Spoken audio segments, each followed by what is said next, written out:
Wah. How you guys doing? Hello. Happy Thursday. Wah, I say. I say, wah. Hello. Hello. I'm tired. I'm tired. I went to a graduation yesterday. I'm still tired. I had a hurdy. I did a lot of research today, but it's fun research. And I'm excited to- Hi, tired! I also just, like, stuffed the half of, like, a tamale into my mouth. So if I sound a little phlegmy, that's why. Congrats to Sis Binka. Yeah, Binka Sis. Yeah, thanks! Oh my gosh, I woke up emo. I woke up with the emo fit. Not emo fit. But I woke up with emotional damage. I was just thinking too much about, like, oh, my sister and my two brothers. It was just yesterday that they were just babies. They were cubs. They were potato-looking freaking little ones, and now they're all adults. What the heck? What the heck? Why does time fly? Why can't it just walk? But anyway, let's see who we got here. Let me scroll up and say hello to who is here in class today, and then we'll get started. We'll do our dailies and we'll get started. I'm pretty excited to talk about the the topic that we're going to be talking about today.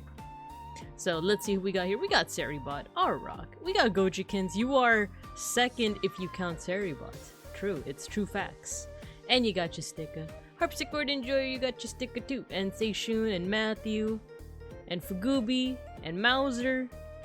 And Folk. Yeah, you got your Sniffer sticker. It's a scratch and sniffer sticker.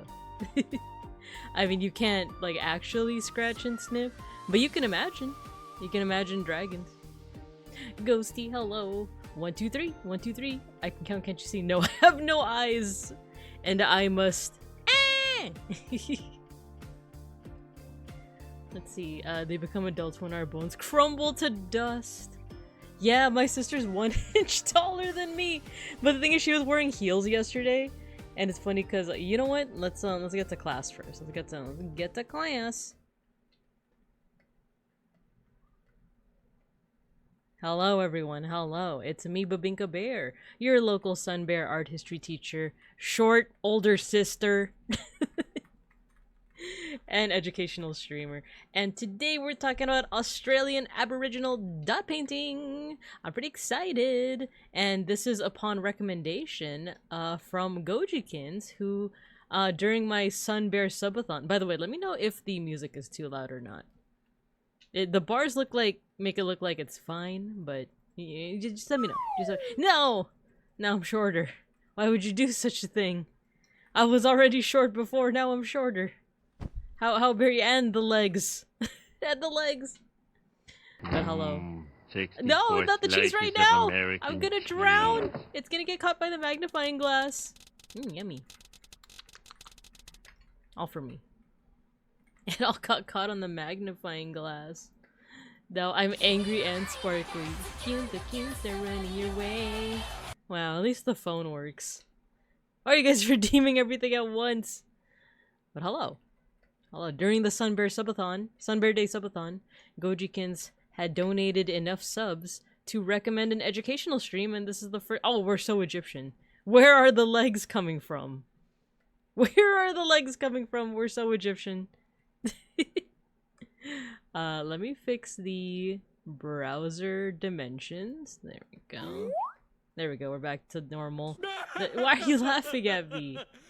Or are you just redeeming things? I'm not a jerk.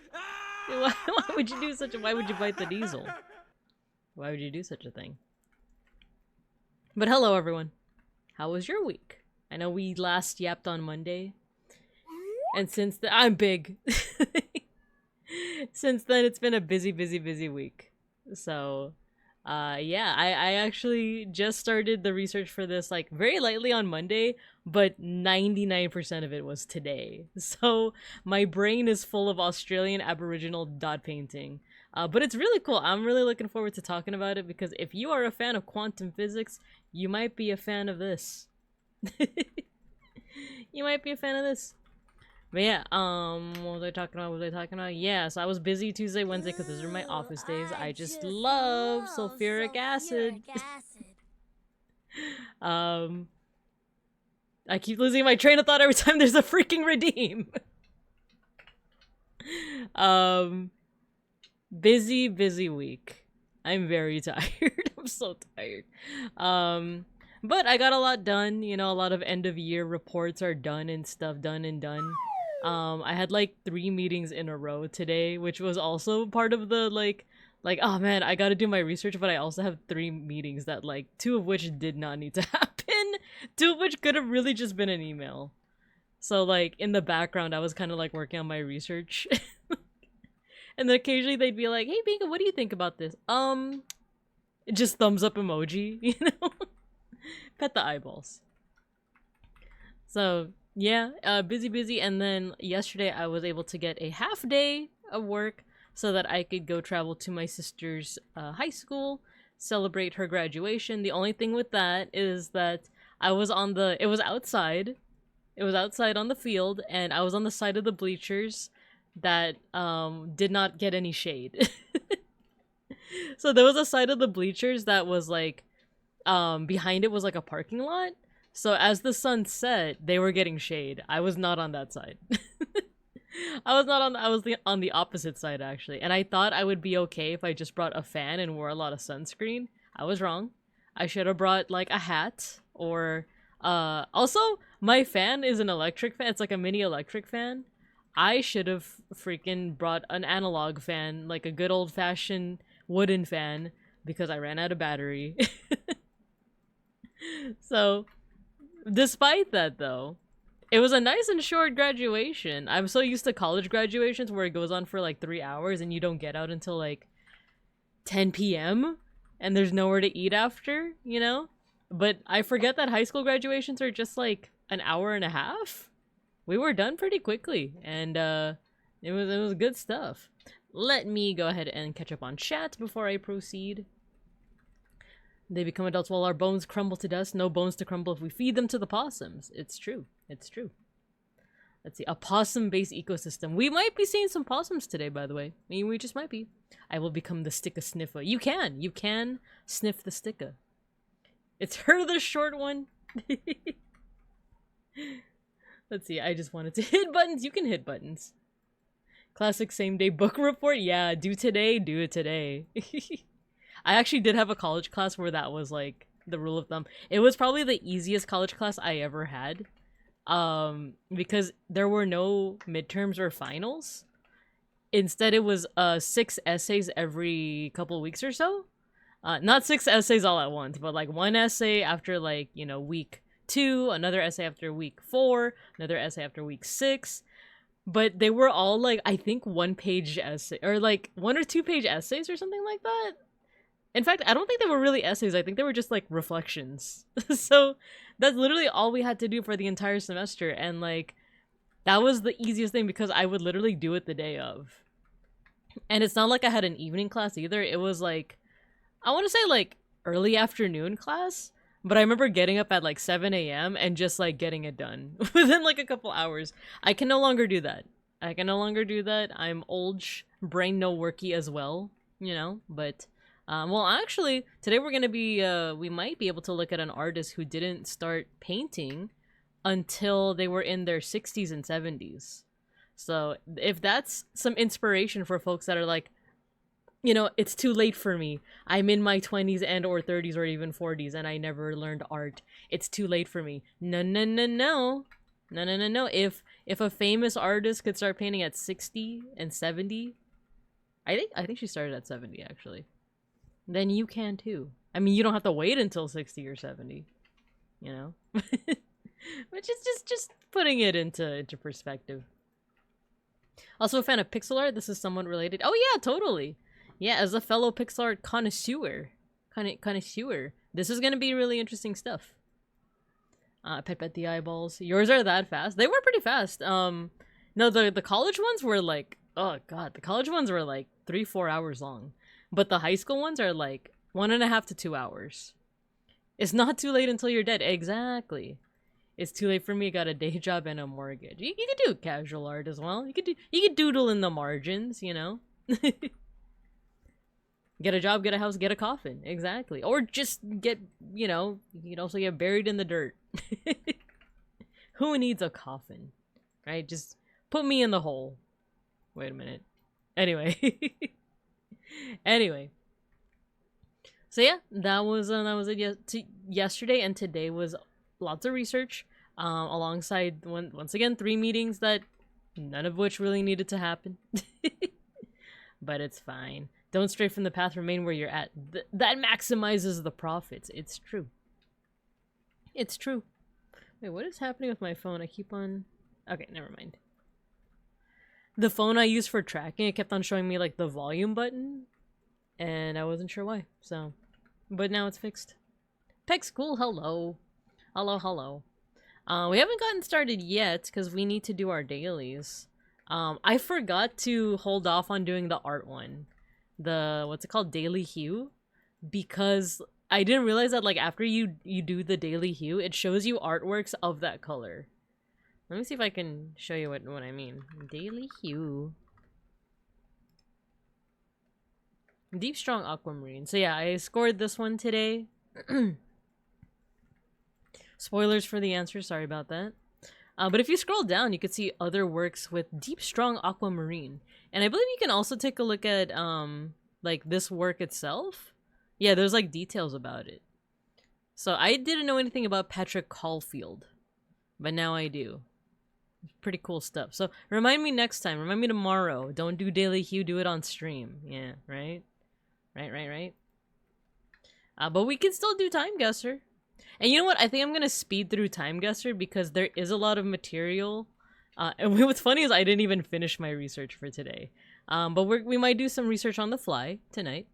But there is still a lot of material in what I have so far. So I'll show you. So we're just gonna speed through Time Guesser for today. Oh, this looks like East Asia. That architecture. Actually, sometimes I have trouble telling Japanese and Chinese architecture apart. At first glance, this looks Chinese, but I feel like there are certain things about like these like points over here that hint on whether it's Chinese or Japanese. We can look. This. Oh, maybe is that Korean? I actually can't tell. Definitely like someplace East Asian. This person looks like they're wearing like a middle school, was it gakuen like robe? No, I think gakuen is just school. Reminder, don't do it before stream. Yeah. Thanks for the reminder. I actually can't make out the writing because this looks like Korean, but this looks like it could be Chinese or Japanese. Like this looks like kanji, right? Actually, no, this kind of looks more Chinese. Ah, man. Times like this, I wish I knew my architecture a little bit better. Is there anything on here? That looks like Chinese. So maybe we'll just put Beijing. This type of bus and this type of car. I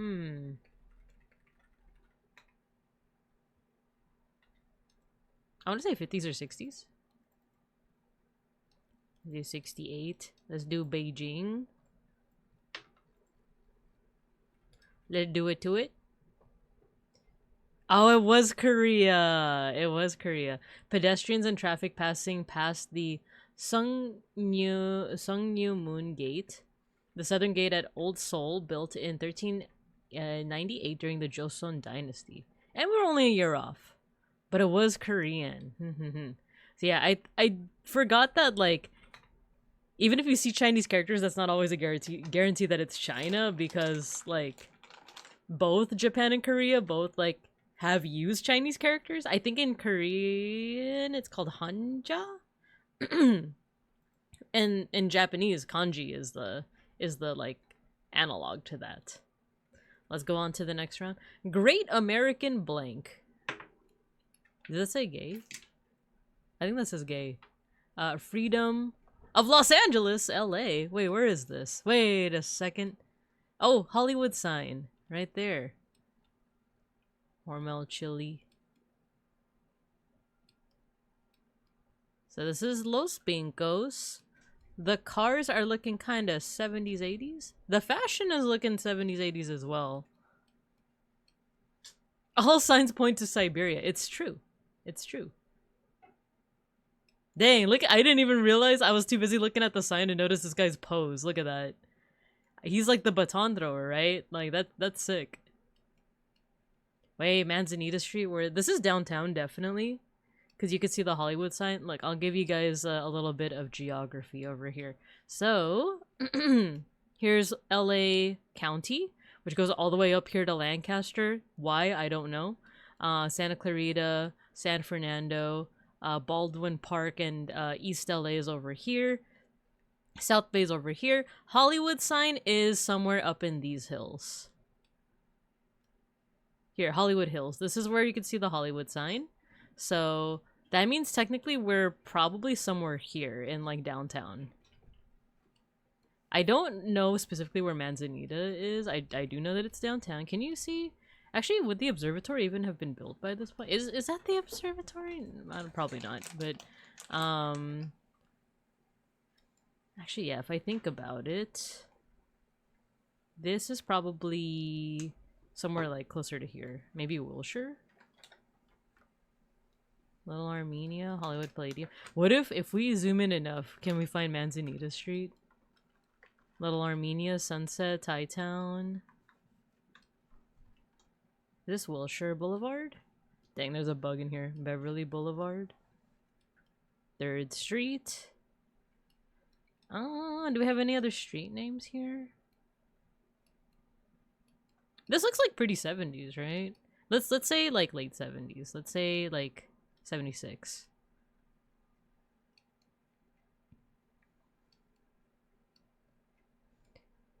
Any other clues here? Well, I feel like no matter what, we're gonna get like a pretty close like location. Like I want to say it's here because the Hollywood sign is like somewhere up here. Maybe there's the cemetery, the country club, Santa Monica. Great American Youth, is this a pride parade? I'm actually not entirely sure. El Cid Flamenco, sign me up.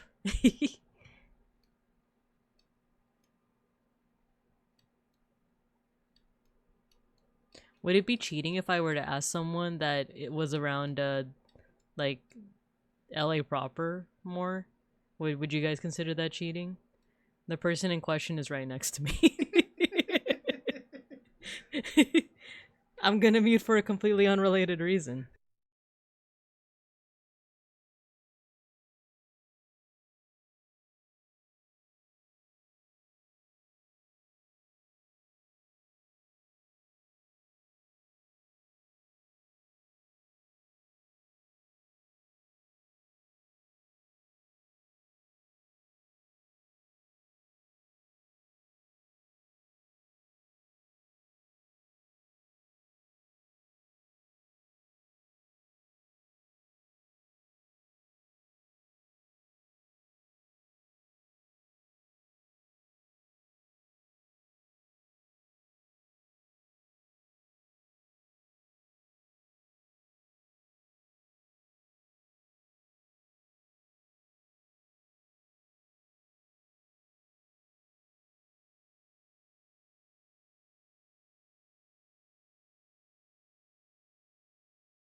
Okay, so only if you call them cute. Hey Beans, you're cute. Thanks. Only if you tell them that you love them. Hey Beans, I love you. They also want me to give you a high five. Ow. Has to be loud. Has to be loud for chat. Don't hold hands until you both wear gloves. Uh-oh. So, both of us were like, I'm actually not entirely sure. But I feel like we're gonna get a close score regardless, unless there's some kind of, like, little Hollywood in, like, another part of the world. We were thinking, well, I was thinking that it's like Hollywood Boulevard, because it's a pretty big street. I don't know if it, wait, we gotta check the streets, maybe. Binka and beans sting down a tree. Kissing. Aw, thank you, pancakes. Oh, you know, I'm not seeing any of the stars here. The Hollywood Walk of Fame. So maybe... What street is this again? This is Sunset. Let's just put it somewhere like over here. Let's say 1970s Hollywood. Okay, not a 3.7. What's a what the frick is a kilometer? This is a Great American Yankee Freedom Band, a community marching band associated with LA's gay and lesbian community, marching down Sunset Boulevard. Wait, it was Sunset. It was just further down. Dang it. It was Sunset Boulevard. Opening of the Sunset Junction Street Fair, a public celebration of community pride and visibility. So it is a gay pride thing. I mean, it would have to be if you know full well that your like initials for the program would be GAY, you know? I think we're past the point where gay was just like a synonym for happy, you know? I think at this point they were calling gay people gay, you know? No stars. Do you not see Baton Guy? I mean, he is a star. He is a star. Let's be real here. Kill-o-meter. It tells you how many people you gotta kill to get there. Ah, okay. So we got. Oh man, that's a lot of people. We gotta kill 3 and 0.7 of a person. I knew it. Pride stuff. The acronym was a little too on the nose, right? Exactly. All right. Next up. All right. So we're at a first aid kit. We're inside a first aid kit. Is that a bear? Is that a bear flag? We're in California, you guys. The Red Cross of California. Okay, so I guess we're in Switzerland, but I actually don't know what the other, okay, maybe it's not a bear. Maybe it's not a bear. We're in Switzerland, or I'm just assuming because of the flag. The question is where? So there's Zurich, there's Geneva, there's Bern. Mr. Burns. Boo Werns. Let's see. Didn't know gay equals homosexual until it was over 18. Ah. Well, you see, I grew up in one of them inner city schools. No, I'm just kidding. It wasn't an inner city school. I love Switzerland. The flag is a big plus, but hello, Nap. Across an Alps. Must be California. Yeah, it's do we have any like clues in terms of like where in Switzerland? Oh, we're in Salvador, you guys. We're in El Salvador. Wait, it says Bern. It doesn't quite say burn, but it does say burn. You think I should take the chance? Should I say this is Bern? Let's see. Time period wise, the clothing is giving 50s. Dang, this guy's styling and profiling. I'm kind of getting 50s vibes from this. Let's say 55. There's that town in Soka that looks like Dutch town. Oh my god, I know what you're talking about. Literally 3 other people like at work just talked about it because I think there's like a marathon that goes through there. I feel like it's called like Reading or Reading or like I think it ends in like an ing. Solvang. Yes. Thank you, Pex. Cool. Must be the capital of Canada? Toronto. I think you mean Quebec. I actually plot is this is Little Switzerland and El Salvador. That was my fear when we were like in Hollywood. I was like, is there a little Hollywood in like Thailand or something? I hate this statement. Alright, let's say 1955 Bern, Switzerland. No, it's in Grindelwald. What a magical sounding name. In the late 50s. Okay, we weren't too bad in terms of timing. Very nice. Very nice. Ooh. I like this this is actually my favorite shade of yellow. This like violently like, like vibrant yellow. Sababa. Boulangerie, pâtissier, sandwichery. We are in a part of Africa, methinks, so probably like West Africa that was colonized by France. France! You've been to Grindelwald? How is it? How do you like it? Like there wasn't a crack-smoking mayor of Ottawa. The Canada lore is so interesting. Car-wise, we are seeing these like little bands over here. Which is making me think that maybe this is either 80s or 90s, maybe leaning towards 90s. Let's say 90s just for now. Let's say 90s. Location wise though, like I said, this looks like it could probably be like anywhere here in like Central to West Africa that was colonized by France. So it could be Ghana, it could be Senegal, it could be Cote d'Ivoire. We need some more clues. We need to split up and search for clues. Reiko. Wait, this kind of... Wait, that looks like Spanish? No, that's French, right? I'm second guessing myself now. La panoramique. What does it say here? I can't tell. Any flags? Wait, does this say anything? Reiko. La bonne rentrée. Viva l'école. LG. KT phones. That we know of. True, Rob's problem is he got caught. It's beautiful, but most of Switzerland looks like that, so it's hard to know exactly where you are. Ah. When in doubt, Algeria? I mean, I feel like it would look a little bit more like West Asia, right? Like North Africa and West Asia kind of have similar, like it's more so Arabic than like folks with more like darker African, you know, like complexion and features. But maybe. Yeah, like, right? It seems more sub-Saharan, or like I said, any place that looks, or any place that would have been colonized by France, which I know goes all the way down to like the Congo, but I guess we could take a chance and just say like Ghana.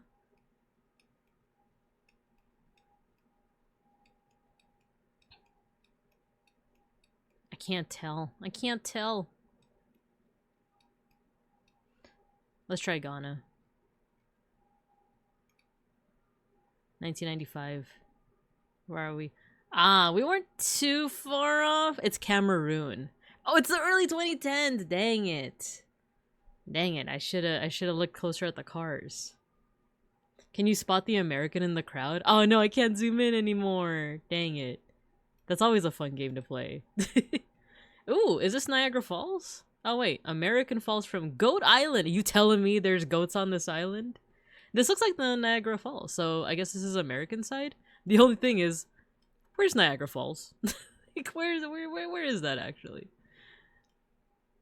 Oh, here.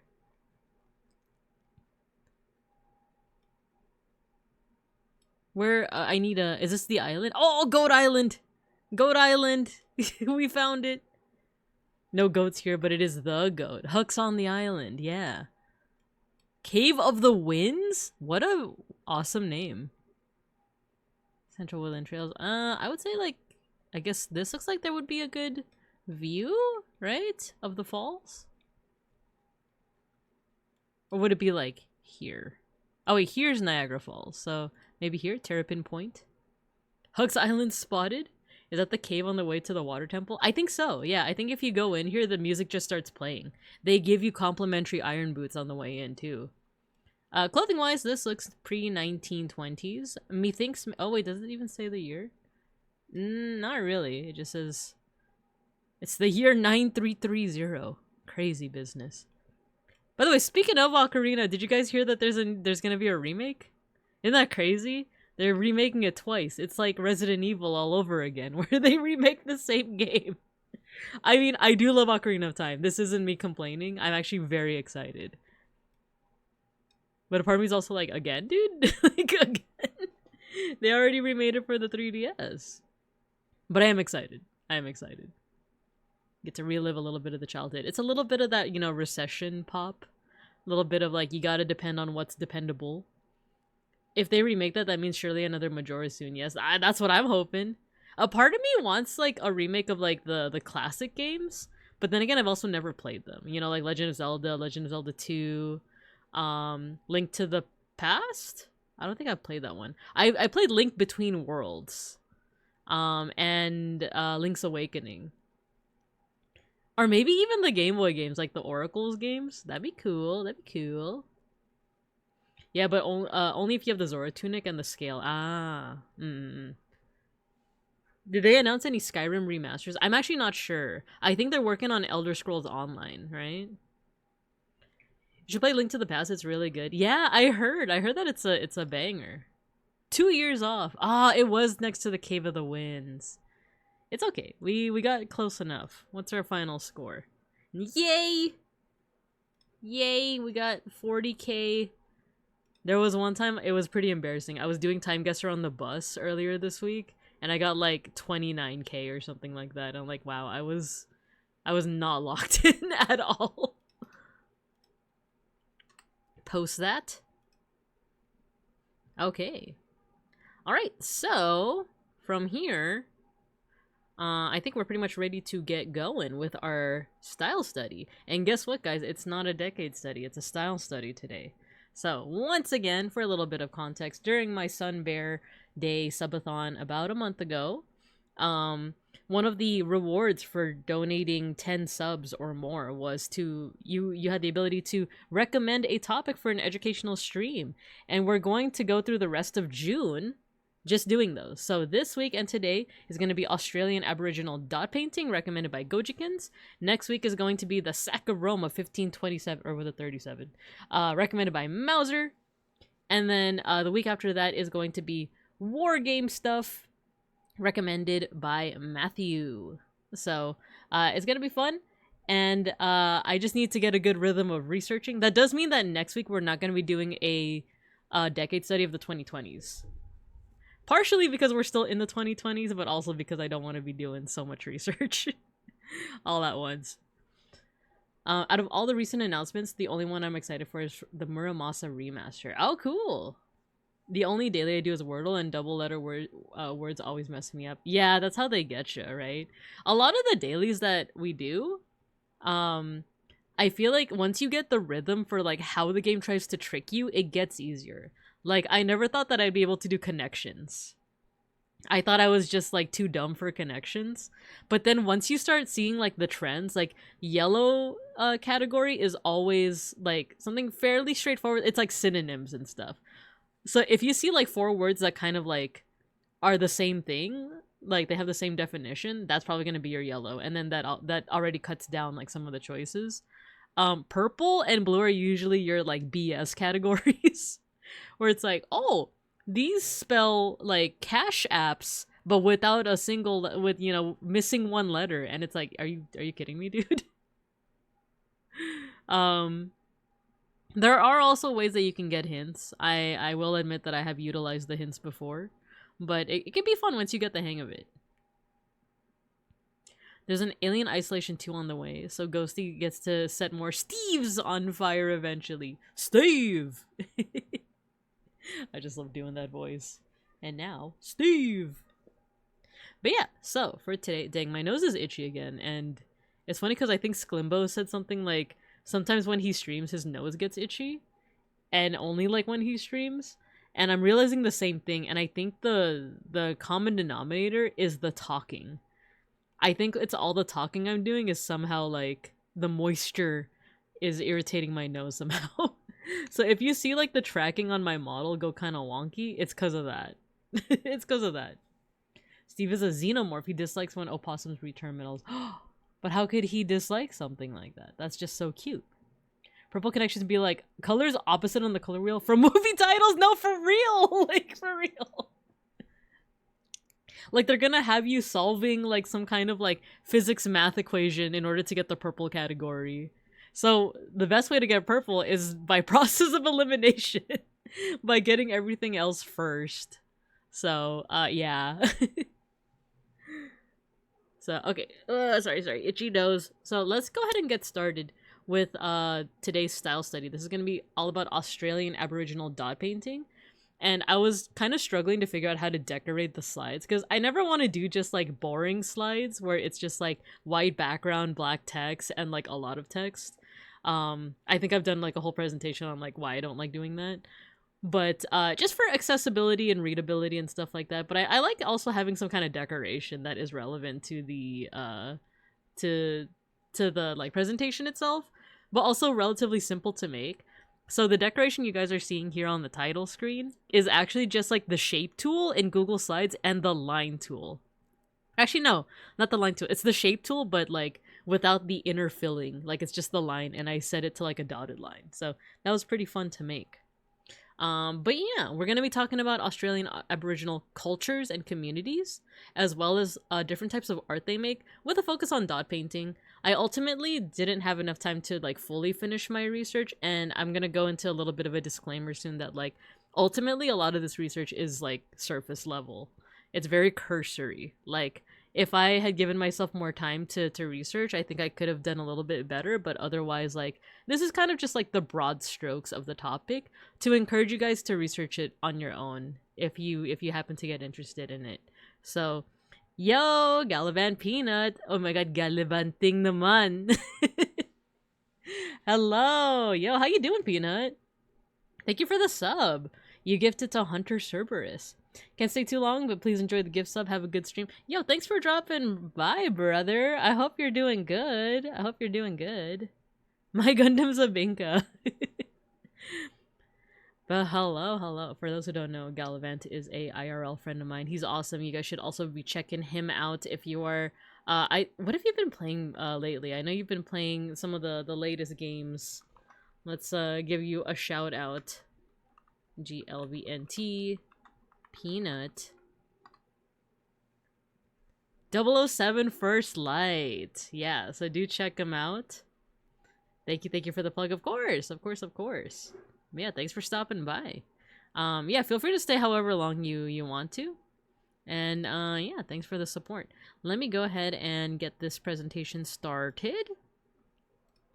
All right, I do have... Oh, no, the text is very small. Let me see if I can adjust that. Here, we might go outside of the boundaries of the whiteboard, but here you go. I'll read it out as well. I'll try to read this out. So, really quickly, before I get into the nitty-gritty, what is this text for ants? I know. This is actually going to be the smallest text that we see. Once again, I tried to make the text, like, accessible. One little tip if you're doing, like, presentations and stuff is don't have too much text. Don't do what I just did right here. Don't have too much text. Try to have only, like, 1 to 2 bullet points or 3 bullet points. And with, like, minimum, like, 14-point text. So let's do what's called an acknowledgement of country. If you're familiar with land acknowledgements, as some people might do here in North America, then you might be familiar with this. But this is specifically referring to, yo, we got a hype train, nice. It's like pointillism but different. Class over. That's all. No, I want to talk to you guys about like the cool stuff like Dreamtime. It's so cool. It's like quantum physics. Like, but indigenous and ancient. It's so cool. So, but before I get into that nitty-gritty, today I'm going to be talking about the cultures and arts of various groups indigenous to Australia and surrounding islands known collectively as Aboriginal Australians. So before I start, I want to acknowledge them as the traditional owners of the land that we're going to be discussing, and I'd like to pay my respects to elders of the past, of the present, and emerging. So once again, this is just to acknowledge the people that kind of took care of and owned this land, had this land. Yo, Mauser! Oh my gosh, thank you for the gift subs!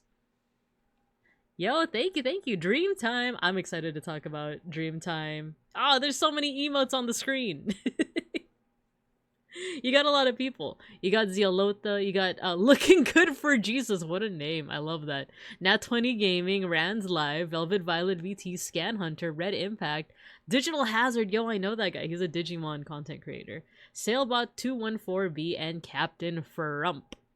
Very nice. Also known as the before. It's better, it's before, during, and after. It's everywhere and every when.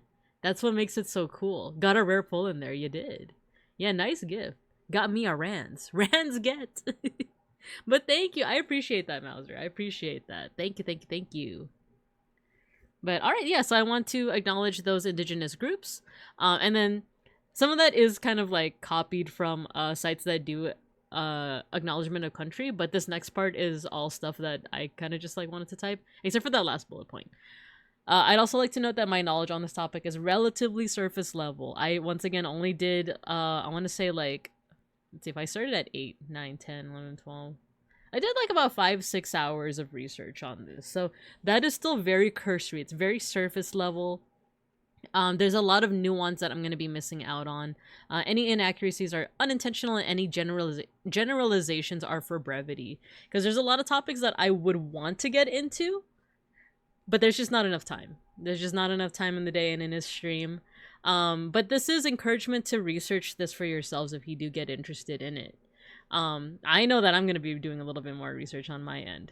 And one last thing is that for any Aboriginal and Torres Strait Islander viewers out there, do be warned that the stream contains images and names of deceased persons. I do understand that that can be a sensitive topic, regardless of culture, right? Of like any mention of like a well-known artist that had passed, that could be distressful to people. But I think especially for indigenous groups, that's an important thing to kind of note. So, yeah. I can't believe to see that Binka walks through time backwards to see her past. I know, you'll see me as a cub. But with that said, let's go ahead and talk about the Aboriginal Australians. So this is, by the way, so the pictures here, I'm going to try to make an effort to really talk about the pictures that we're seeing on screen. Sometimes I kind of just like say like, oh, look at this cool look at this graph, you know? But because we're talking about Aboriginal and Indigenous groups that are still alive today and have kind of experienced a lot of like, kind of, how do I say this? Like not being treated well, but also like having their identities and their art and their themselves kind of like hidden away, and repressed and suppressed. I'm gonna try as much as I can to acknowledge, like, if there's an image on the screen, I'll try to acknowledge who it is, or if there's artwork, who made it, and what the context is. I kind of hastily copy pasted a lot of stuff from Wikipedia, but once again, I'll try my best. So on the screen here, we are seeing on top is the flag for Australian Aboriginal communities. It's a pretty cool flag. It does differ from like the flag of Australia, right? And underneath that is a contemporary artist named Gabriella Possum Nungurai. Another thing is my pronunciation is not going to be perfect, but once again, trying my best. So who are the Aboriginal Australians? So this is actually like a bit of an umbrella term. So within Australia, we're basically talking about the indigenous peoples of Australia that came before the Europeans did. But the thing is, there are a whole bunch of different communities all within the continent. It's very similar to like when we talk about First Nations and Native Americans and American Indians in North America. If you look at the Tongva people of like Southern California versus the Algonquins of like the East Coast and like all the groups in between, you know, like the Hopi, the Diné, all of them, they're all going to be so extremely different from one another, right? And it's the same here. Australia is the smallest continent, but it is still a big continent. It is still like a big landmass. So the communities that are on one end of the coast and the interior and another end of the coast and Tasmania and all the other surrounding islands are all going to be super different from one another, depending on like their culture, their language, what kind of materials they have access to. But Aboriginal is kind of this big umbrella term for all of them, right?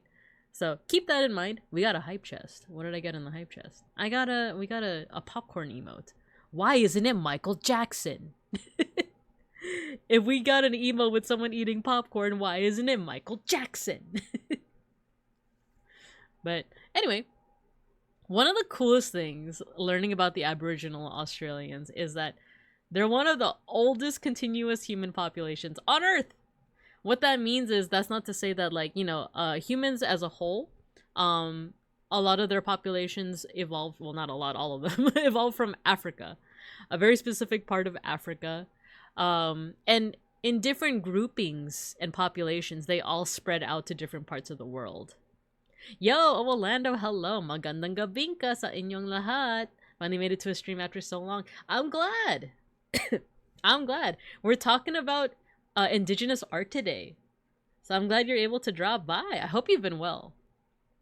So we're talking about the Aboriginal Australians, and what's really cool is that they're the oldest continuous human population, or one of the oldest. So a lot of groups remain in Africa, right? Obviously, because we still have a lot of like countries, cultures, and languages and groups in Africa. But a lot of them are kind of like descendant cultures that kind of like their DNA and their blood isn't kind of like, I hate to use this term, but like purity wise, it doesn't quite match the groups that like kind of like originated. Okay, how do I say this? This is hard to like kind of put into words. I literally just saw a video on it too. But it's basically talking about like the DNA of like Aboriginal Australians is very closely related to other like Homo groups like Neanderthalensis, the Neanderthals, but also the Denisovians. So these are groups that are not necessarily Homo sapien, but they're in the same family. They're in the Homo family, you know? And I think you guys know what I mean by Homo family. So they're one of the oldest continuous human populations. And even though there are also like, Happy Pride! Yeah, exactly. Happy Pride. We're all homos here. We are. Well, I'm a bear. So, Yellow Zaka, my favorite bit of Aboriginal art is the music video of Let's Dance by David Bowie and how its MV is about Aboriginal people struggling through modern Australia. I actually haven't seen it, but hello. Thanks for letting me know.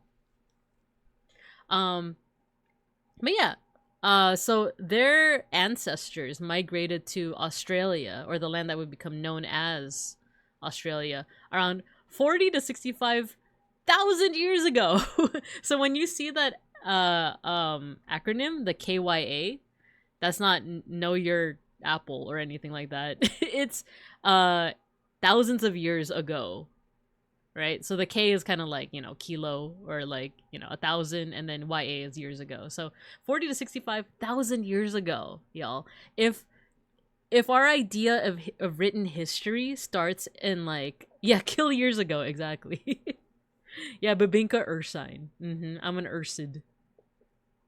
But yeah, if our idea of like prehistory starts as early as, say, like, if we're being generous, people might put it at like somewhere from like 8 to 7,000, but usually it's gonna be more so around like 7 to like 5,000 years ago.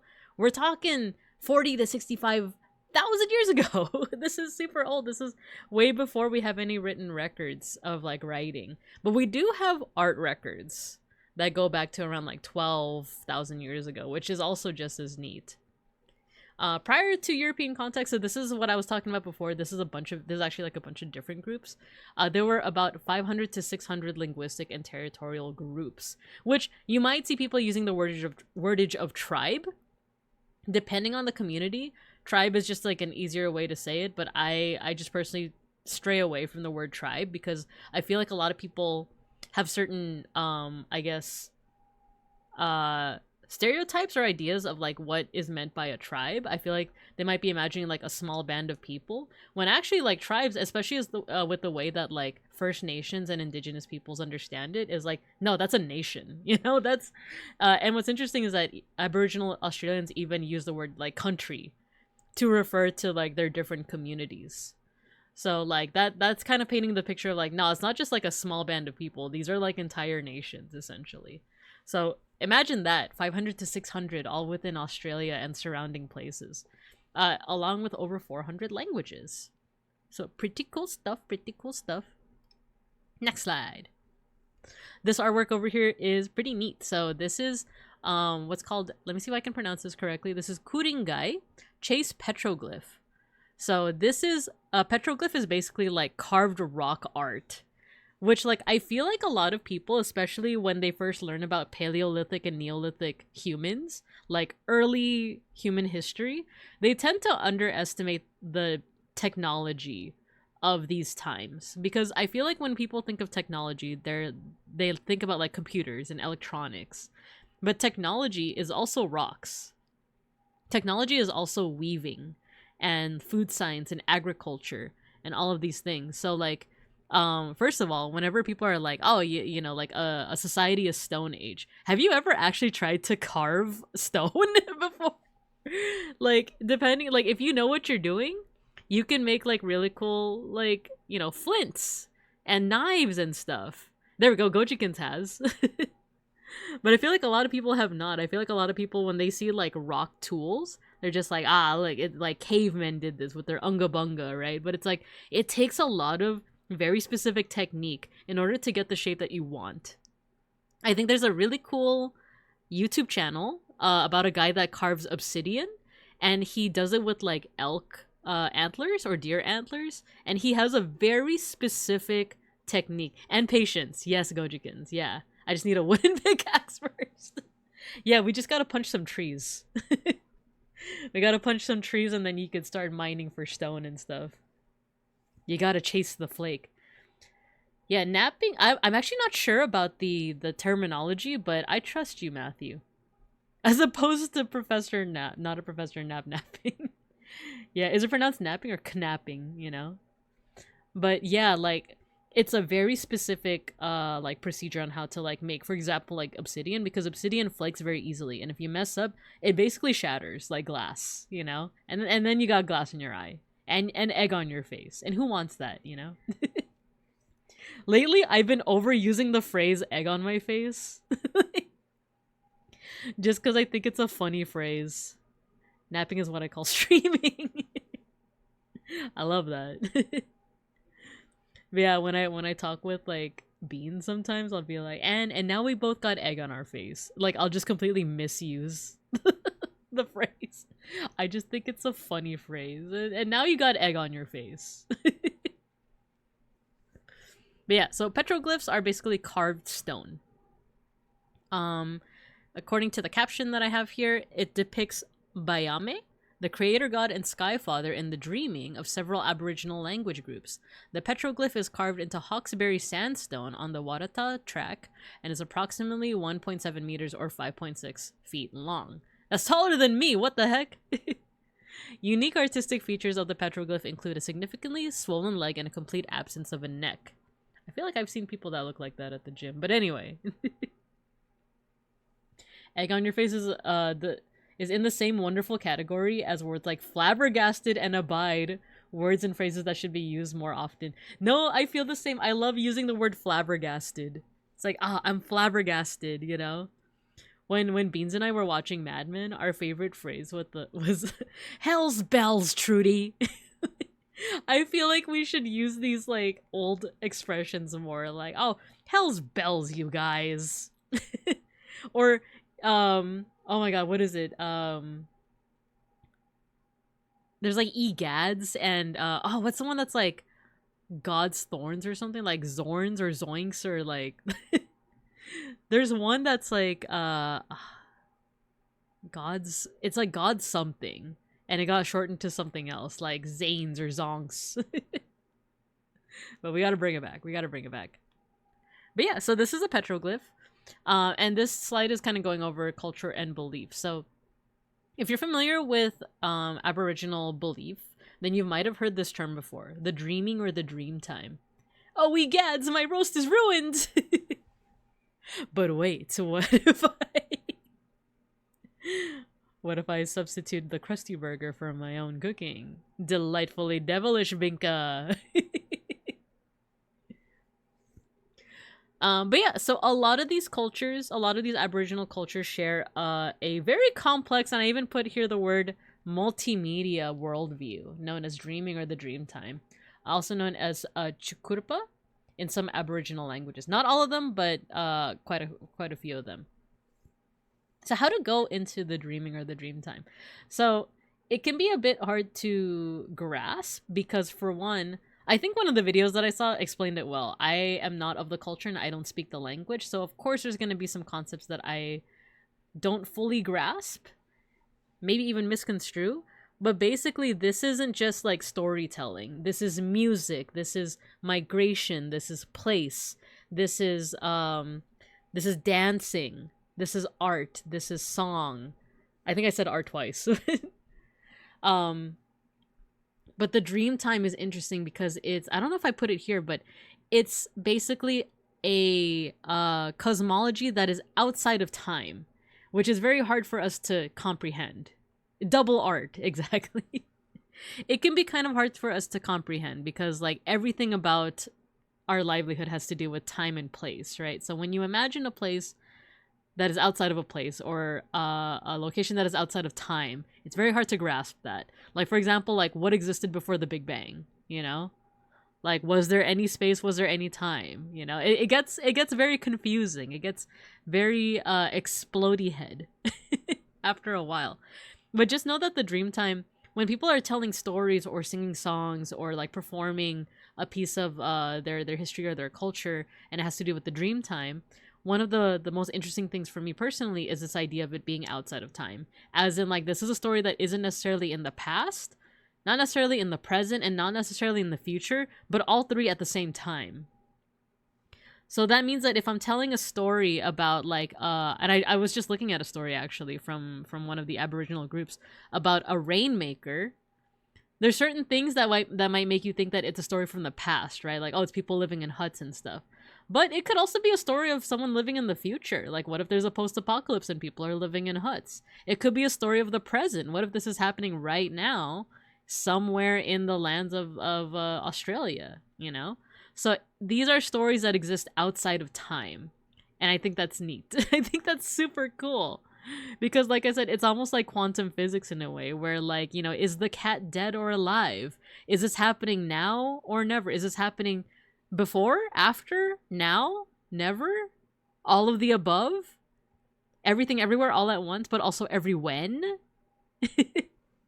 That's what Dreamtime is. That's what Dreamtime is. We do have an ad break coming up, so I'm going to put you guys in the cub corner. Do chew on that idea. Chew on it. Make sure you chew on it a lot. Art in the fourth dimension, exactly. All right, ad break. I'm going to get some water. See you later.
Okay, we're back. I washed my nose, so hopefully it doesn't continue to itch. I do think it I do think it's like the moisture from like my speaking or something that's making my nose itch.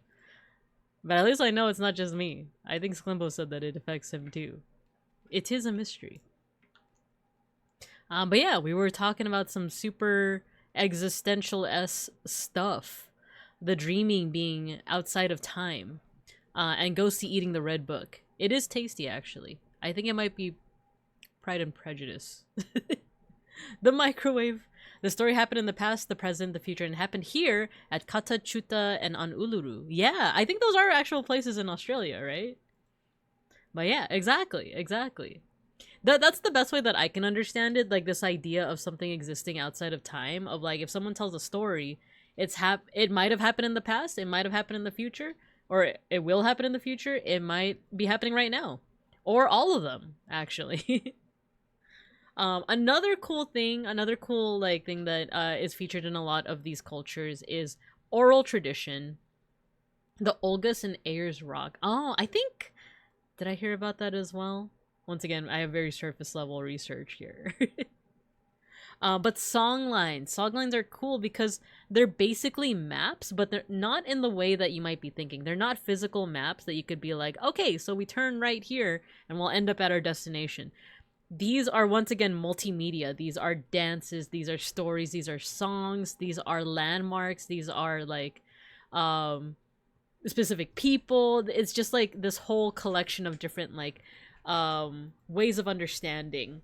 But they provide context and cultural maps of locations. So what that means is like, basically if you know, for example, like a song that goes over like, you know, like, and then we, I need like a beat for this. It's like a hoedown, like, and we're heading downstream to the blah, blah, blah, to the red rock where my grandma was, you know, like it's, imagine it kind of like songs where they're going over like stories, but also things like landmarks where it's like, oh yes, this is the rock where my grandmother met grandfather and they had many a child, and all of those things, right? So there's that, but then once again it's also incorporated with like storytelling, with dance, specific like landmarks. So you could be traveling down like the entirety of Australia, and like you'll as long as you know the song, you'll know which way to go. Like it'll say something like, if you walk a day's worth of walking, you should end up at this rock, but if you ended up at the dead tree, you went too far, you know. But they're in the form of songs. And when it comes to oral tradition, that's another thing that I feel like a lot of people might underestimate, because before we had written traditions and written history, we had oral traditions, and even right now we still have oral traditions and oral history. And a lot of people might put into question is how dependable that is as a historical source, because people could change up the lyrics, people could change up the story, and if it's passed down generation to generation, yeah, it's probably going to change depending on who is telling the story, right? So that is possible. However, like a lot of like the basic beats will be around the same.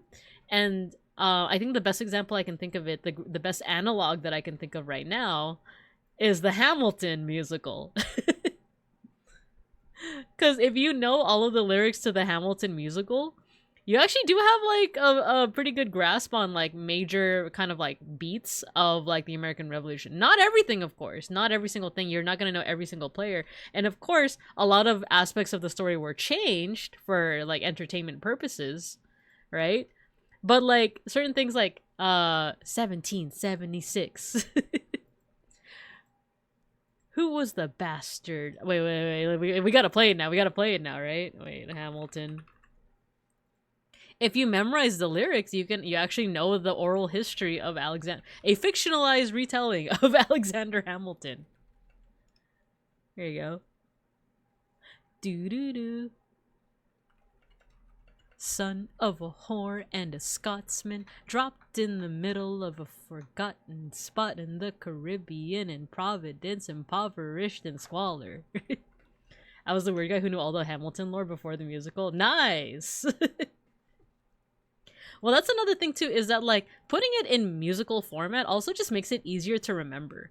A lot of people forget that, like, for example, one of the earliest examples of history, or just like oral storytelling, is the Enuma Elish, which is a collection of tablets from Mesopotamia that tells the story of like Gilgamesh and Enkidu. And if you're a Fate fan, they're not just they're not just doomed yaoi. they're also doomed yaoi, but historical. But that was a song. If you look at the way that it's structured, there's a lot of kind of repeating stanzas, and it's almost like when you listen to a song and they kind of repeat certain parts like a chorus. Doomed yaoi mention. This kid is insane, man. Took a collection just to send him to the mainland. So yeah, if you memorize this song, you're actually gonna know like a good amount of stuff about Alexander Hamilton. So let's just say that society collapses, knock on wood, hopefully not. Society collapses, and like you're sitting around the campfire post-society, and you're reciting the song with your fellow clanspeople, with your fellow community, and it gets passed down, and people are like, people generations from now will be able to know the story of Alexander Hamilton, right?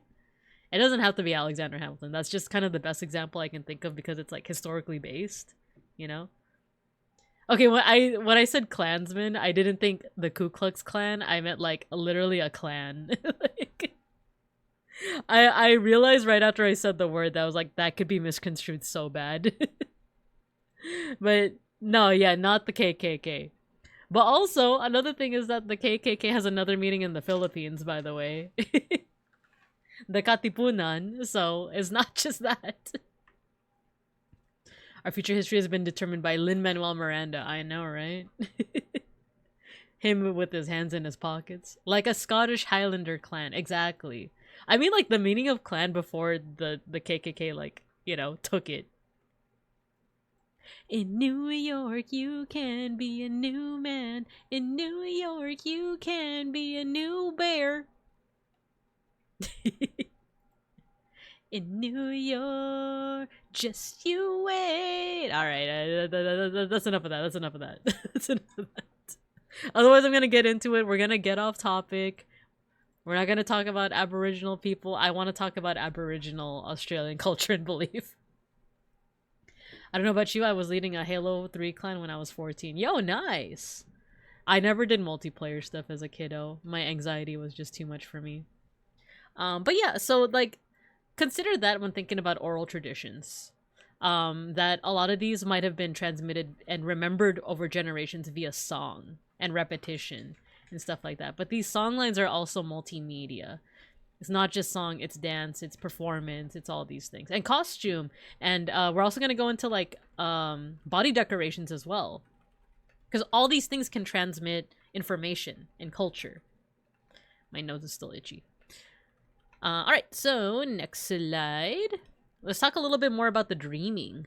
Before I get into that, here are some really cool images. You know what? Let me adjust the dimensions of this. You can see it hopefully a little bit more clearer. So the artwork that is up on the screen right now, this the one on the left is a kangaroo totemic ancestor, and it's a bark painting from Arnhem Land, circa 1915. On the right side is a rainbow serpent. I believe this is also a bark painting, but let me just double check. It does not say. It does not say. It just says Rainbow Serpent by John Maurunjul. Can look up a little bit about him. Cross-hatching. Oh yeah, this is also bark painting. This is also bark painting. So yeah. So yeah, these are two examples of like either totemic spirits or ancestors or big like figures when talking about the dreaming. So what is the dreaming or the dream time? This is a religio-cultural worldview. Once again, this is multimedia. This is different ways of understanding it. And it once again it exists outside of time and runs parallel to the physical world, right? Similar to ideas within quantum physics. So like it's very possible that some of the stories that are happening that are being talked about in the dream time, like that story of that I mentioned. Basically, I saw this really cool video of, basically it's a story about a rainmaker, a man who brought rain during a drought. So this could be a tale from the past. It could also be a tale that will happen in the future, but it could also be happening right now in Australia, but also maybe like somewhere in our backyards, but we just don't see it because quantum physics and stuff like that. Maybe it's happening in the dark matter world. Maybe it's happening in an alternate world, right? That's what's so interesting about this. Like, it's not just mythology. It's not just like a religious story. It exists outside of time itself, which is just such a cool concept. So lots of these stories also feature zoomorphic, aka like figures that are either animal or hybrid shaped. And these are ancestral spirits who create things. So they create the earth, the heavens, the trees, the rocks, the people, the animals, all those things. But they also establish world concepts like law, like justice, like balance. So all these things are made by the ancestral spirits. And once again, it's happening right now, but it also happened in the past, but also it's going to happen in the future. I know it's real because these spirits keep making me break into tier 2 30s. Exactly. The sick twisted mirror universe where Binka wears a blue jacket. I would never. I would. What kind of sick freak? I'm just kidding. It's the world where I wear a blue jacket, but you wear like a black robe with a little sun on it. There are a lot of popular stories too within the Dreamtime. But the biggest that I was able to find were the Rainbow Serpent, the Seven Sisters, also known as the Pleiades in Greek, their Greek name. There's also another one. I already forgot what it was called, but it's like the Rain Spirit that was featured in Fate Grand Order. Popular stories such as Stranger Things, yeah. What's interesting about the Seven Sisters, I think I've talked about this before, and there's a lot of video essays that talk about this better than I can. But what's really interesting is that if you look at the Seven Sisters, it's a constellation. It's actually a star cluster. It's not a constellation. It's a cluster of stars that looks, you know, very close together from our point of view.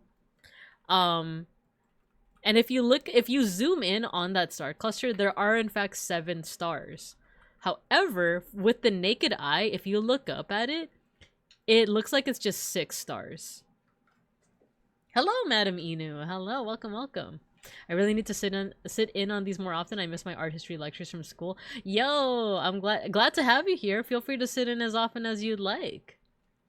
Yeah, feel free. I'm glad that you're interested. Welcome, welcome. You know what? I realized I forgot to post this. I forgot to promote this stream on one of my Digimon Discords. I'm gonna do that right now. Give me un segundo.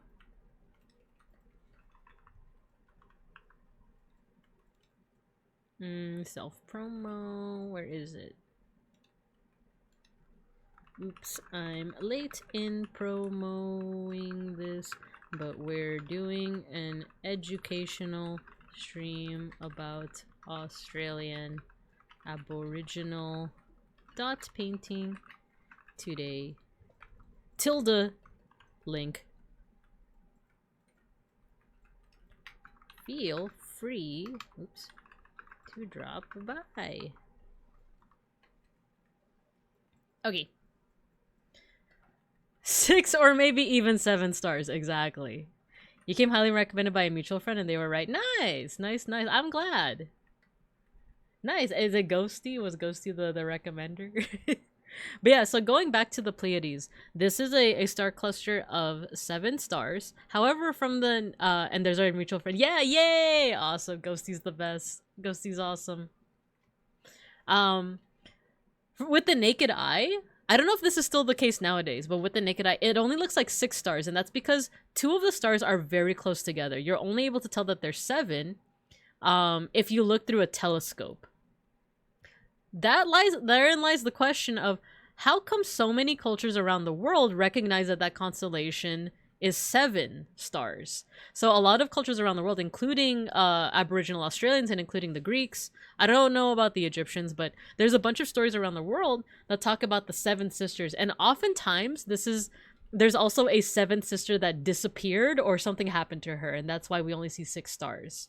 So the question is like, why is this well known throughout different cultures across the globe that weren't able to trade and exchange ideas with one another? Because once again, one of these cultures is the Aboriginal Australians, who were isolated from the rest of the world.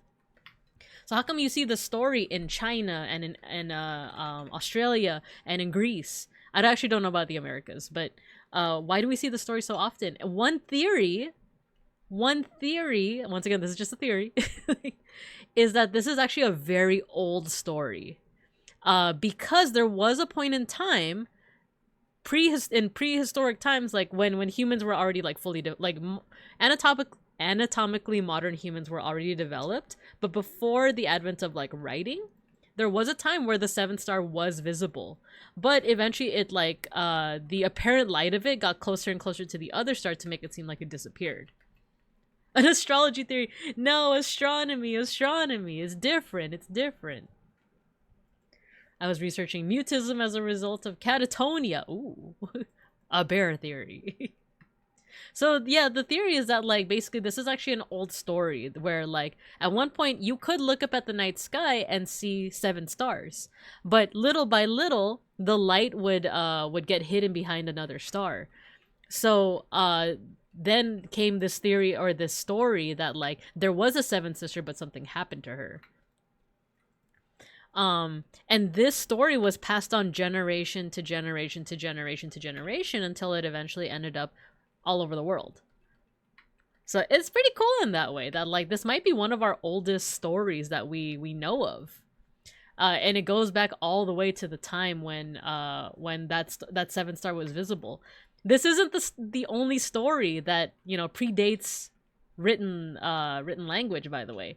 I'm gonna go over another one that has to do with Aboriginal art and culture. So give me a second to find the window. Alright, so you know what? We'll get to it in the next slide, but let me keep that in mind. Keep it in mind. Keep it in mind. A gastronomy theory. The time of Pangea. Not quite.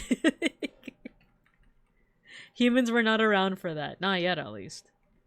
The time the 7th sister was reincarnated into another constellation.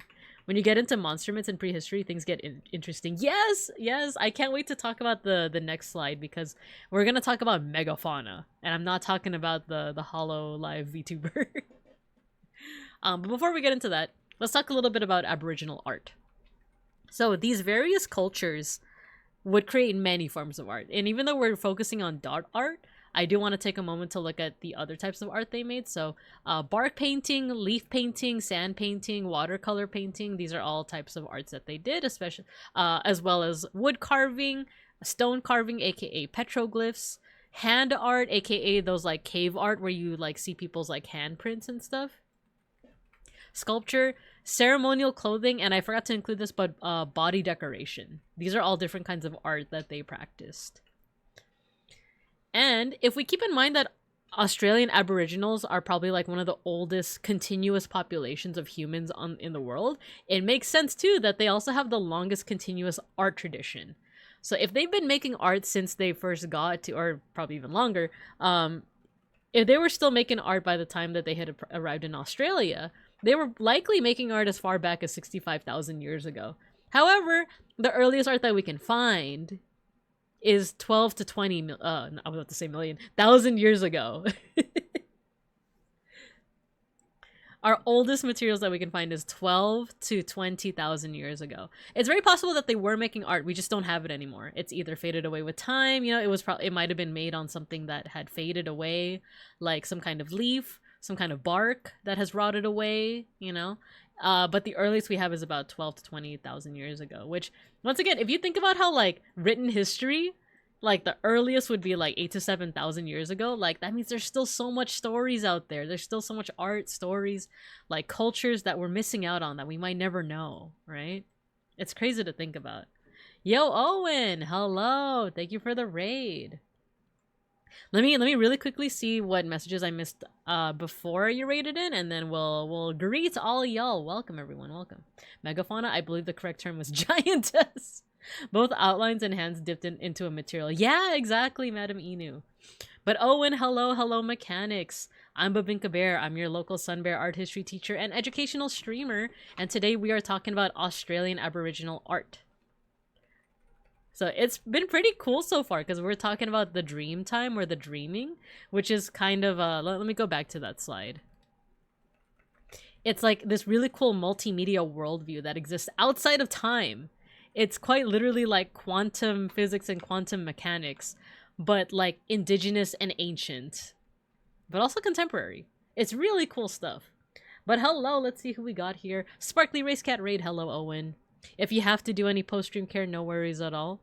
Thank you for raiding in. Thank you for trusting me with the mechanics. But also feel free to chill if you want to stay behind. We are talking about art. Or misclassified as a tool figment. Yes, exactly, Madam Inu. Exactly. Hello, Kayla Gayla. Hello, Nina. Hello. Sparkly Race Cat Raid. Welcome, welcome. Is Megafauna her Kaukini? Yes, exactly. The way the Dreamtime has been depicted in modern media could be discussed here as well. Ooh, I actually don't know enough about that. I would love to hear more. I would love to hear more. If you guys have any like recommendations of how it's portrayed in modern media, like if there's like a movie or like anything that goes into that, please let me know. I'm so interested in that. So yeah, we were talking about the dreaming. Now we're talking about the art.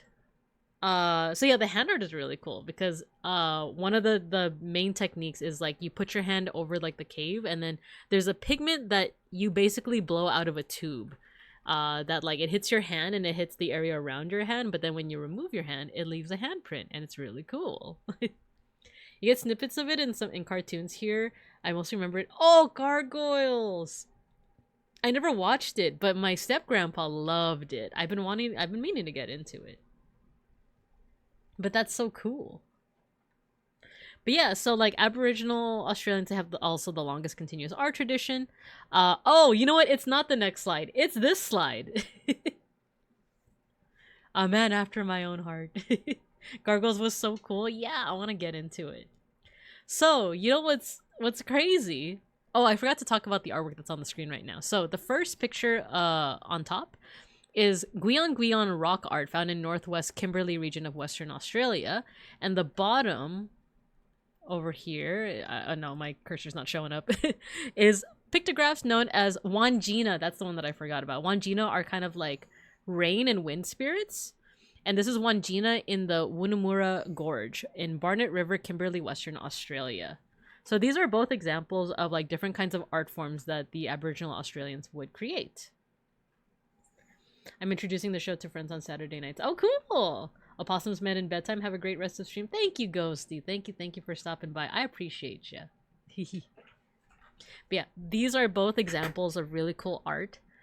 In my opinion, also really cool examples of not abstraction, but stylization in art.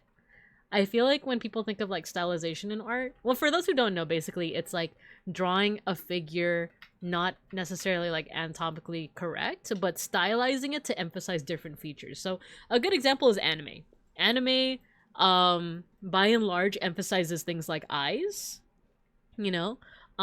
Depending on the type of anime, they might have also emphasize hair, but usually they emphasize like big eyes or like the face mostly, right? But here, if we're looking at the top picture, we're seeing an emphasis on the overall body. It's lengthened, elongated legs, sometimes elongated waist and neck. So there's this emphasis on length and height, right? Yeah, exactly. Caricatures on boardwalks as well. Yes, 100%. So like their whole job is to basically like look at what features on your face stand out and just kind of exaggerate them, right? So great example. The Wangina, meanwhile, are not meant to be humans. They're meant to be spirits. And this is another cool thing to talk about with art history is that like a lot of people like to, well, not like to, but there's this tendency, especially when talking about like Western art and comparing it to non-Western art, of comparing it via realism. Is it realistic? Because if you look at like Renaissance to Baroque art, stuff of that manner, the emphasis was on realism. They wanted a realistic portrait of the client, right? That's what they're paying for. However, other cultures, for other cultures, that's not always the emphasis. In fact, a great example from Western culture is medieval art. A lot of people kind of like to rag on medieval art because it's not realistic at all. Like you have that infamous picture of baby Jesus looking like he's a balding 40-year-old miniature man, right? Or the Virgin Mary is like breastfeeding baby Jesus and her boob is like right up to her neck, you know?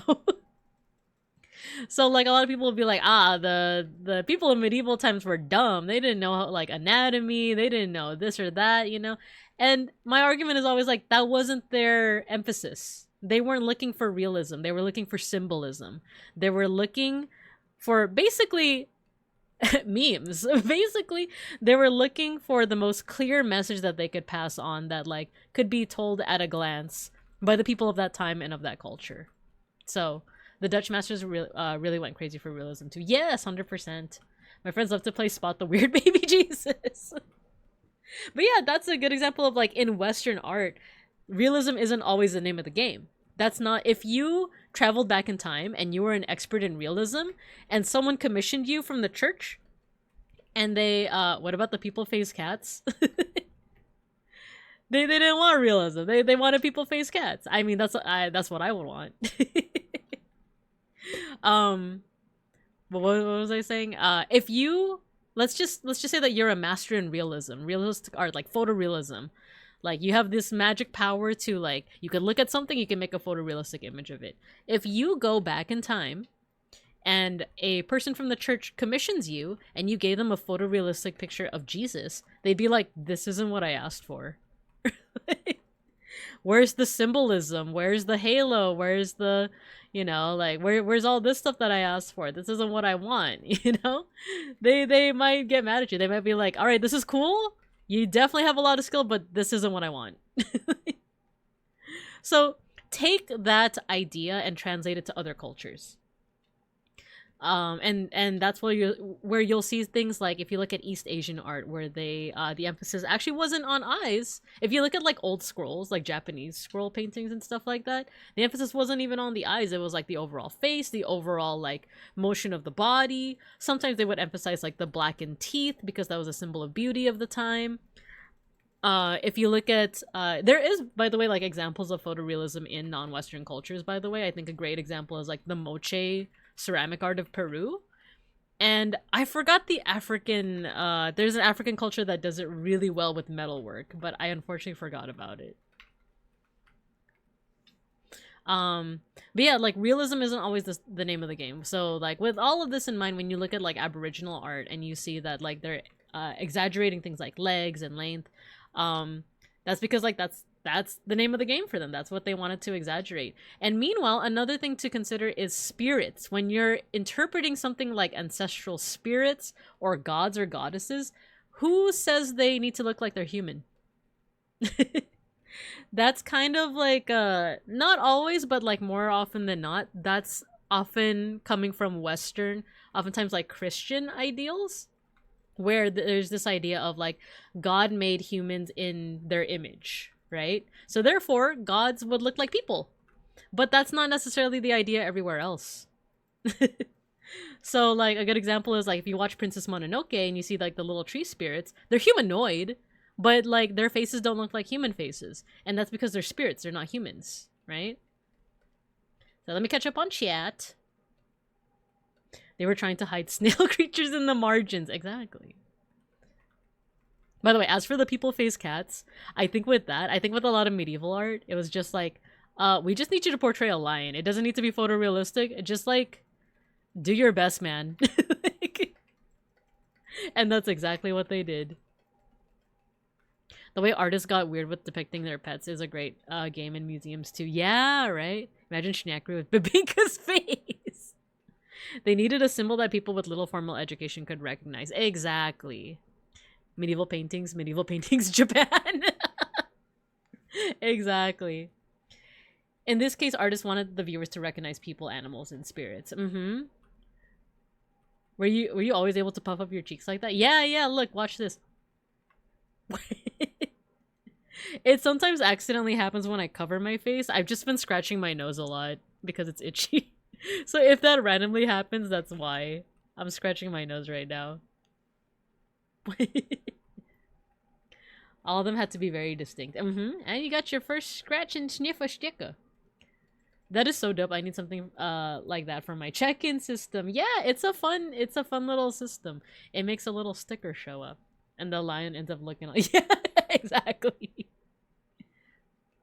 I forgot to tell you guys that my medieval style Digimon art kind of blew up on Tumblr, and someone even posted it to Reddit, and I got kind of scared. Because I'm like, there's gonna be too many eyes on this. But it does make me want to do more medieval style Digimon art. Okay, I got way off topic. Let's continue what we were talking about. Megafauna. This isn't just giantess fauna from HoloLive. This is referring to like those big creatures that you would see in the Pleistocene, basically in the last ice age. So like if you've seen like, you know, like woolly mammoths, short-faced bears, my ancestor, big ground sloths, giant saber-toothed cats and stuff like that. Those were all from the Pleistocene era, which was like the last ice age, which was anywhere from, I think, 120,000 years ago to 12,000 years ago, I think. I'm not entirely sure. But a lot of those animals obviously went extinct, right? However, there is evidence that some of the art, especially cave art from certain Aboriginal communities, depicts this megafauna that is extinct. That's crazy. Like, and another thing too is that like there is one story, there's one song line that mentions something like, oh, the islands that you see now were not islands. They were actually a peninsula. They used to be one landform, but then the waters rose up, and now they're islands instead. And if you look at the geologic like time scale, that is a thing that happened near Australia. There used to be a peninsula that like jutted out, and you could walk essentially and swim as well to Australia. But around 8,000 to 7,000 years ago, heavy like the glaciers were starting to melt, like the ice age was ending. So sea levels were rising. So the peninsula did become an island, but this happened before written history. So this is a story that survived this time period, like 8 to 7,000 years ago, before that even. And it survived through their songs, their song lines. They're singing about it, of like, oh yeah, I remember, oh hey diddle dee dun dun dun dun, that used to be a peninsula. You know, like they pass this on generation to generation. Gotta get ready for bed. I'm definitely coming back next chance I can. I'm glad. Thank you for stopping by, Madam Inu, and welcome to the class. We're glad to have you here. On Tumblr. Oh yeah, Ovalando, I have a Tumblr now. It's just Binkamon, like Binkamon, like I'm a Digimon. Good night, Fortnite. Glad to be here. Glad to have you here. Thanks for stopping by. Get some rest. Get some rest. But yeah, that's crazy, right? That like their songs mention actual events that happened prehistory. Yo, Matthew, thank you for gifting a sub to Madam Inu. Thank you. So not only that, but we also have artwork that shows this megafauna from the Pleistocene, from the Ice Age. Which means that like this art tradition lasts from the Ice Age. That's crazy. That's insane. That's how like long-lived this tradition is. It's so cool to see. I saw the Reddit post for that's crazy. Yeah, thank you, Matthew. Thank you. But yeah, so that's a little intro to like the art of Aboriginal cultures. Here are a couple of other examples. So these are two examples of art from Kakadu National Park in Arnhem Land, northern Australia. The images are taken from a specific video called Australian Aboriginal. Oh no, wait, give me a second. I'll show you guys the video. Oop, give me a second. It is here. If you guys want to check it out for yourselves, feel free to do so. We're not going to watch it on stream because I don't want to steal content from other people. Even though technically a lot of this presentation is from that video. But do check it out. It's a very well-researched, well narrated video. But yeah, these two pictures are from that video. And with Aboriginal art, there's this idea of art being imbued with the life essence of the artist. Which, like, honestly, you can argue that about, like, any art. That, like, any art that you make is imbued with a little bit of your essence, with a little bit of your... if you don't want to go the spiritual route, you could just say that it's imbued with, like, your past experiences. Like, your past experiences influence your art and your art style. So, like, a little bit of yourself is, by default, in your art, right? But if you go with, like, kind of the spiritual, like, metaphysical, like... understanding of it, then it's almost like a little bit of your life itself is in that art. So when other people view that art, it is being shared with that artist's life essence is being shared with you. Ain't no way that's Pheromosa on the right. This is a really cool genre of art. So this is art from North Australia, and it's termed as X-ray art.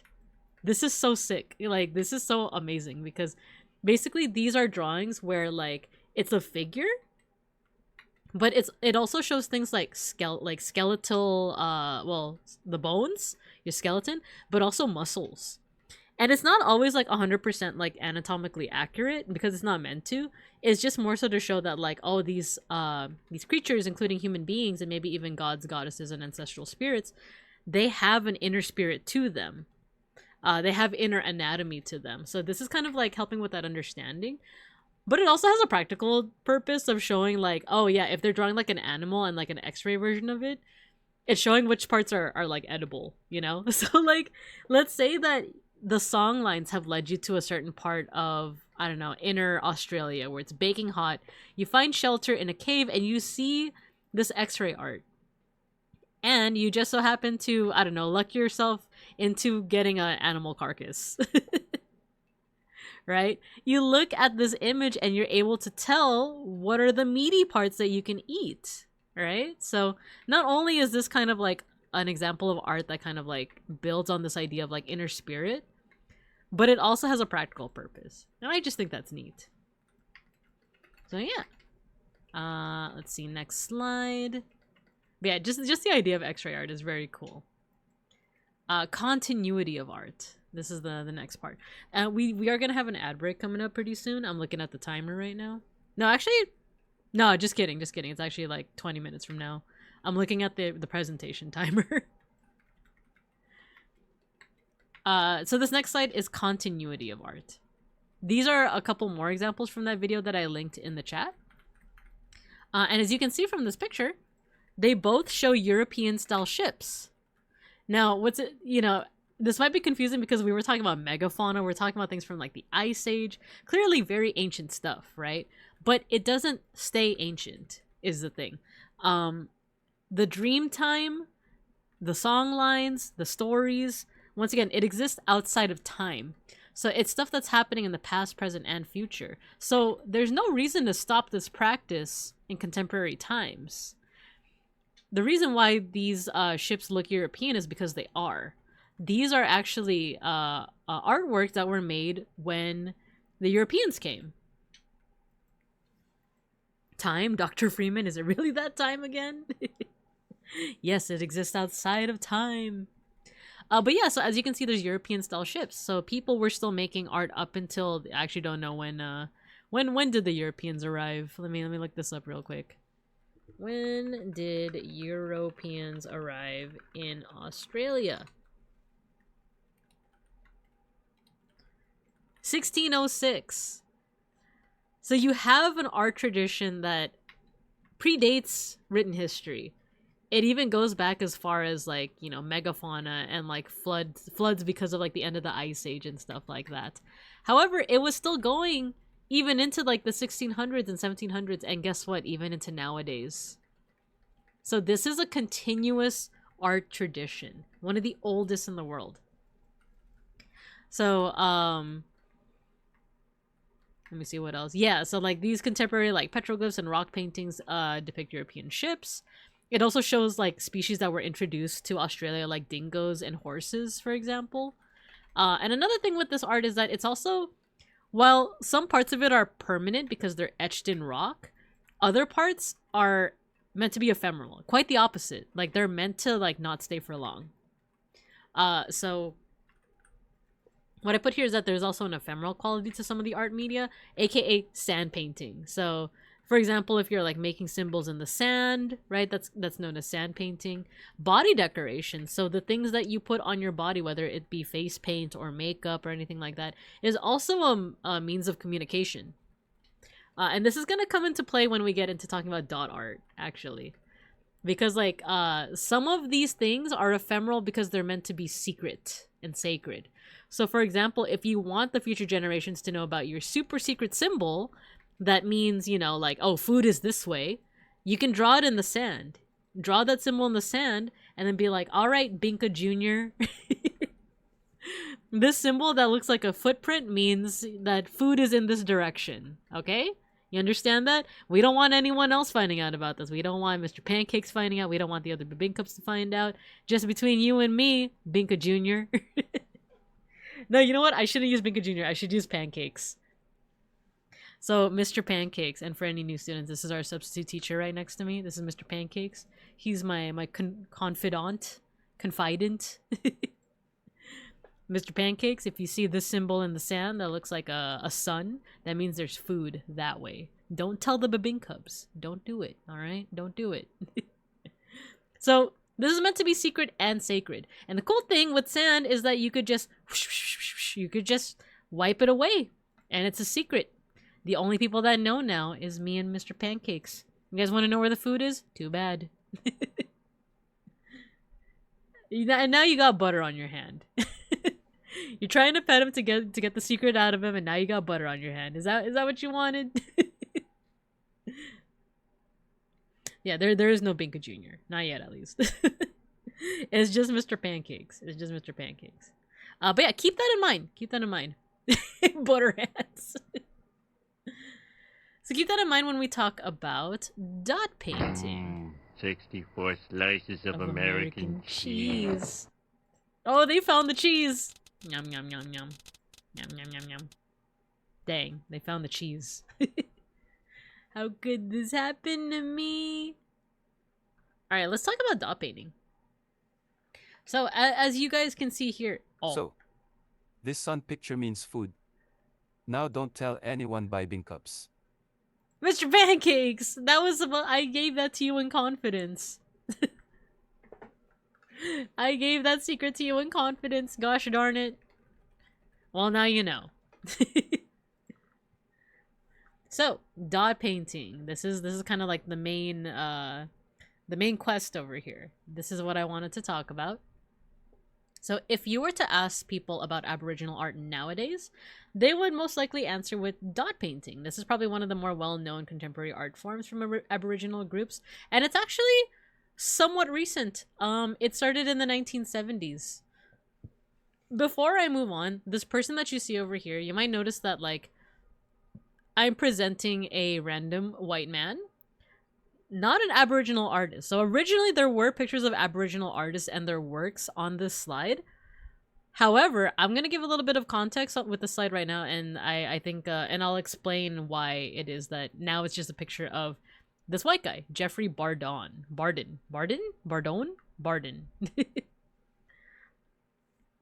So dot painting, as we know it, originated in Northern Australia in the 1970s, with this guy technically, but it was actually the Aboriginal groups that he was teaching.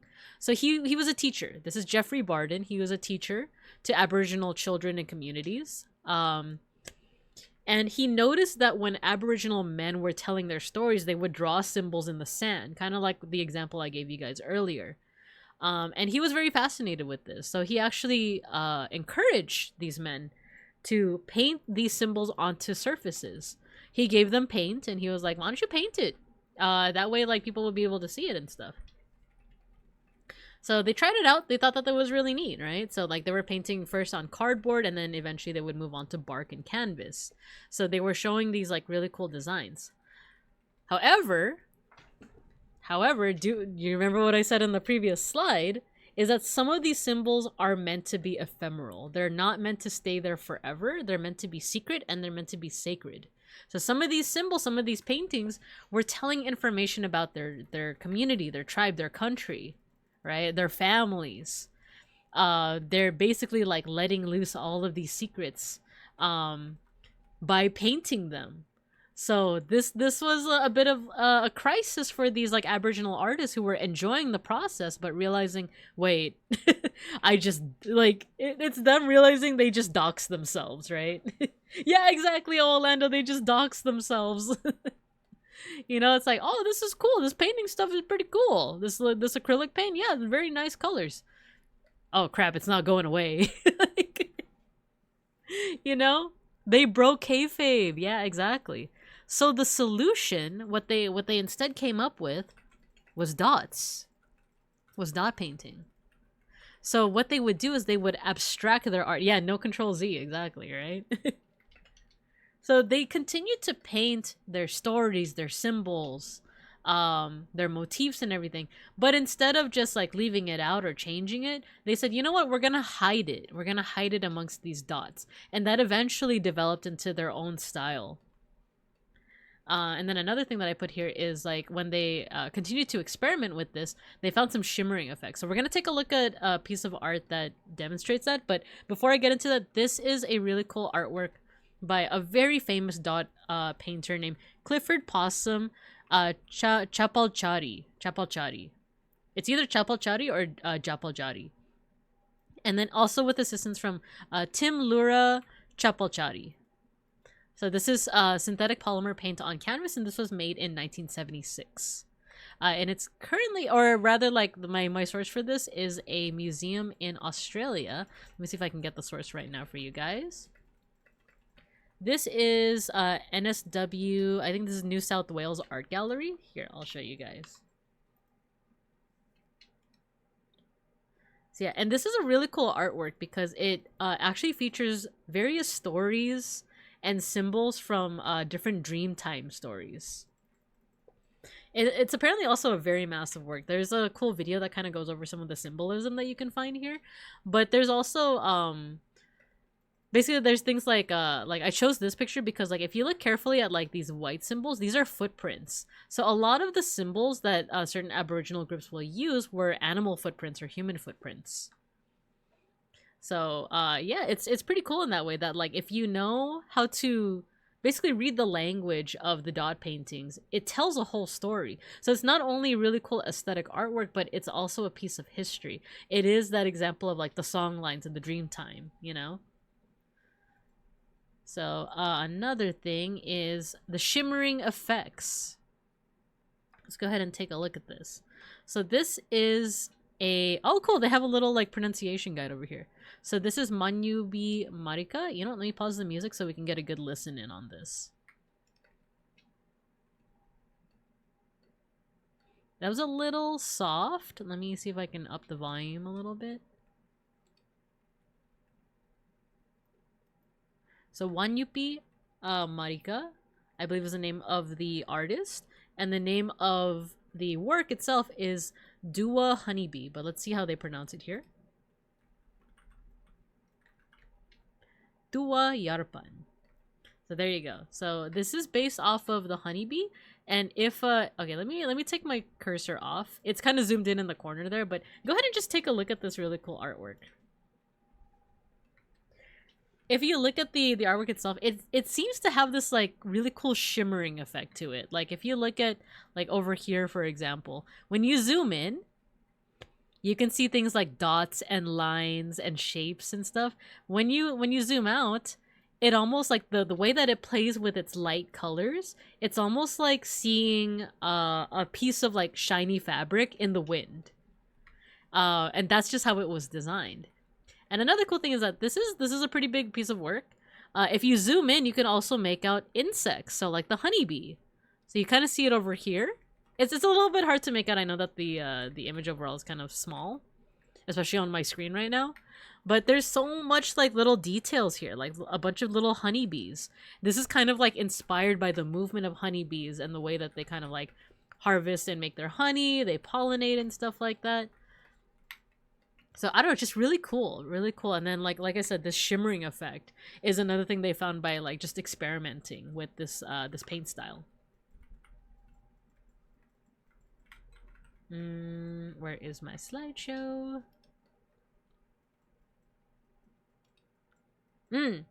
So this is actually the last slide. This is what I meant when I meant that I didn't finish too much of my research, but that means that we can also just do some research right now together. So there are a couple of notable artists and movements. Two of the names on here have unfortunately passed away. So Emily Kame Ngwareye and Clifford Possum Chapalchari. These are two examples of really well-known and really iconic dot painters of Aboriginal heritage. And then they also, the art movement that was started by Clifford Possum Chapalchari and this guy, Jeffrey Barden, was known as the Western Desert Art Movement. So we could actually take a look at some of their artwork right now, but that's actually the end of the presentation itself. The rest of this is just going to be us looking at art together and kind of like putting our appreciation in there. So yeah, that's all I was able to research within a day, essentially. I do fully encourage you guys to like definitely research this on your own if you are interested in it. But let's also take a look at some pictures together. So I have a couple here saved. Here we go. Artlandish. Let's actually find out a little bit more about Emily Kame Nwareye. I was just watching a video about her as well. So let me see if I can find here. Emily Kame Nwareye. We can even look at a little bit of her art. So this is the person that I had mentioned at the very beginning of the stream, who didn't start creating art until I believe her 70s. But let's look into it. So this person was born 1910 and passed away in 1996. They're an Aboriginal Australian, specifically Anmatier, artist from Halker in the Sanover region in Northern Territory. One of the first ways that she learned how to make art was actually from like a woman's education program. And she had learned how to make batik. So batik is actually, it sounds Filipino. I think it's Indonesian, but I wouldn't be surprised if it also found its way to Australia, because the two countries, like Australia is actually very close to Southeast Asia, if you look at it on a map. As well as Papua New Guinea. So I wouldn't be surprised if like this tradition was shared between like the two different regions. But yeah, so she was learning batik in the 1970s, meaning that she was basically, I think, in her 60s. So if she was born 1910. Am I doing my math right? She'd be in her 60s, right? If she was doing it in the 1970s. So it says here that she undertook a short adult education route. Oh, you know what? Can I make this dark mode? Tools? How do I make this dark mode? I forgot.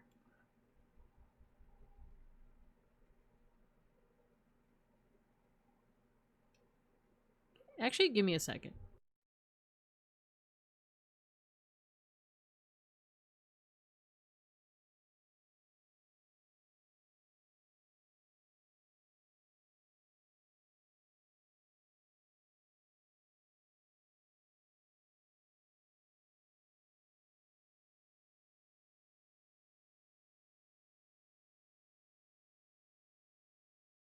Alright, sorry about that.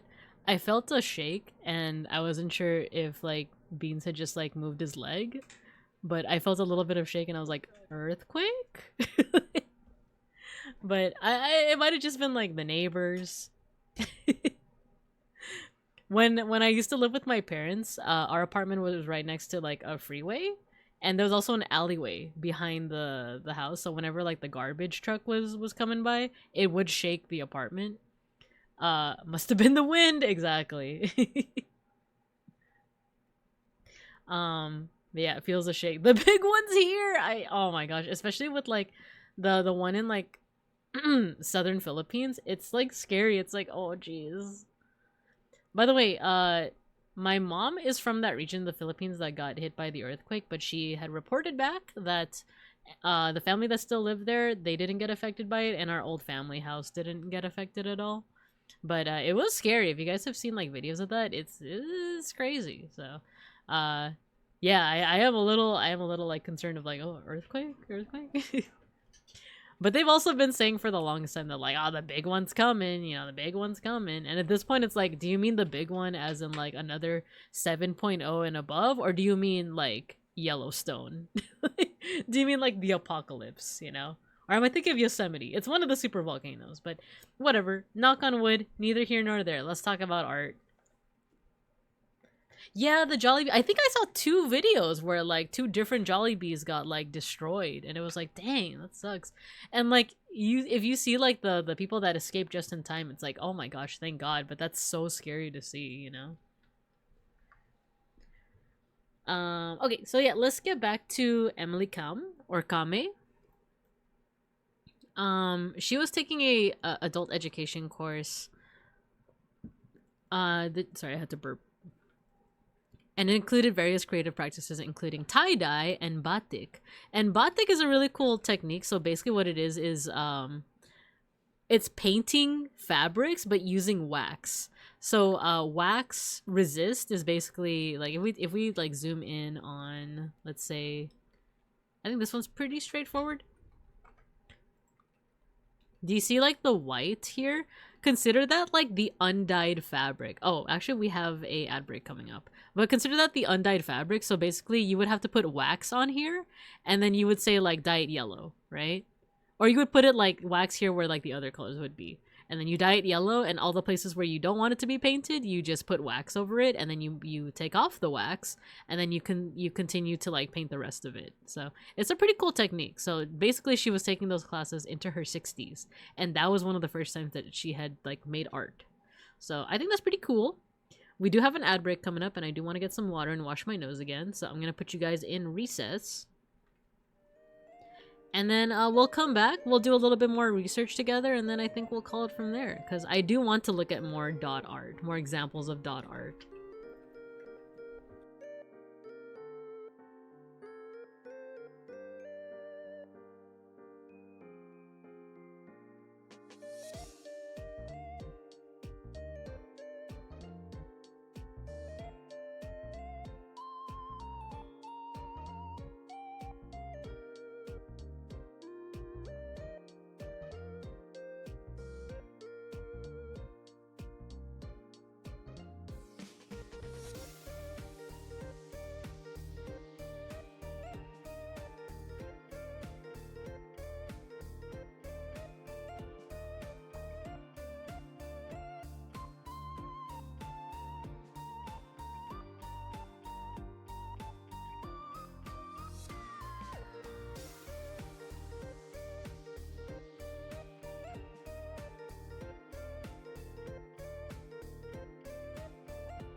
Okay, we are back. We're back. So the plan for next recess is to secretly fix the car and use it to do road crimes like a modern day Mad Max. I mean, that is a good cause of adventure. Or not cause, but a good way to get some adventure in. Here in this mysterious forest that we're in. And then Folk is licking the ice. Maybe one day you guys will free Thunder McCain. Maybe. But I was just doing some reading during the ad break. I was reading this Wikipedia article. This is contemporary Indigenous Australian art. I'm still trying to find like dark mode. Is there a way that— oh, here we go. Dark mode. There we go. Large text, wide width. Never mind. So, yeah, so let's talk about like contemporary Indigenous art, because that is also the genre in which dot painting is considered to be in. So this is any art that, it says here, generally regarded as beginning in 1971 with the painting movement with what's his face, with Jeffrey Barden. However, there is a little like aside over here, some early initiatives. So this guy over here, Albert Namachira, was a watercolor artist from the 1930s, and I'm kind of curious about his artwork if we get to see any of it over here. Namachira painting. Okay. This is a beautiful picture, by the way, like so rich in color. And then they're just kind of like out here, like, you know, like doing their art. I like that there's so much personality here, right? like she looks so solemn over here, and he's kind of observing, and then the two kids are like, you know, making silly faces but also watching, right? It's very cute. Can we find any of his artwork? Oh, I wish I could get like better quality. This is beautiful. What the heck? That's beautiful. Is there any more that we can find? I can understand why like we're not getting a lot in the way of artwork on the Wikipedia articles, because I don't know yet if his artwork is in what's it called, public domain, because he died in the 1960s, and I think, is it like 60 or 70 years after an artist dies before like their work is considered in the public domain, right? But very cool, very cool. So yeah, this is one of the early kind of like contemporary artists within Aboriginal Australian art. But it seems like the formal start of it, according to art historians, would be this Papunya Tula, which is basically what we were talking about before with Jeffrey Barden, encouraging these Aboriginal men to draw their symbols with paint. So the reason why it's called that, I'm not sure why it's called Tula, but Papunya, I believe, is the location. But it also says here, registered as Papunya Tula Artist, is an artist cooperative formed in 1972 in Papunya, Northern Territory, owned and operated by Aboriginal people from the Western Desert of Australia. Can we find any of their artwork? I guess not. Once again, because I don't think their art would be in public domain. A lot of the art that we're going to be looking at is art that is being sold, essentially. So it says here that the painting movement developed rapidly in the 1980s and then kind of like spread, let's see, to many communities throughout Northern Australia. There's also something called the outstation movement. Ah, okay, so an outstation is a community of Aboriginal Australian people. Okay. Very small remote settlements. Ah, I see. So it's not an art movement necessarily. It's just kind of like a movement to like establish these communities. The movement was evolving. Its growth did not slow, at least in another 10 painting communities developed in Central Australia between the late 1990s and 2006. Indigenous art cooperatives. In 2025, the peak body representing Central Desert Indigenous Art Centers, DesArt, had 39 member centers. Oh, cool. Some styles and themes. Oh, what's this? Aboriginal Memorial by Raming. Hey, why are you throwing things at me? Who's attacking me? Why are you attacking me for? This is from Arnhem. Oh, this is cool. This kind of reminds me of that shimmering art that we were looking at before, like the honeybee one, right? Teehee. I feel like I should. Oh my god, should I add a little like when you guys like attack me? Should I add a little sound effect that's just like teehee? It's like you guys are being cheeky. when you collide into me, right? I like this little face over here. Hee hee tee hee. I like that. I like that a lot. This is another thing, like with the dot art, the whole kind of reasoning for it is like kind of to obscure and abstract sacred symbols. And what's cool is like the deeper you look into a lot of this artwork, the more you find. Because I was just looking at this person over here, but then by zooming in, you notice that like, look at over here, there's a lizard. Or what looks like, it could be a lizard or a frog, you know? Throw in a random link taking damage sound effect. Ah! Or what's that sound when he like falls from like a high place? He's just like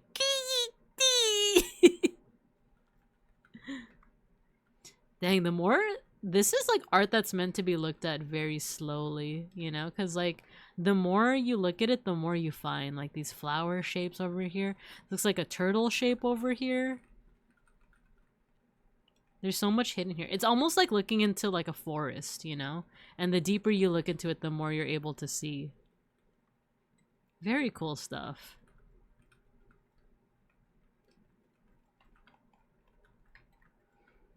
Cool. What else? So desert art, APY lands. The top end, urban art. Torres Strait Islander art.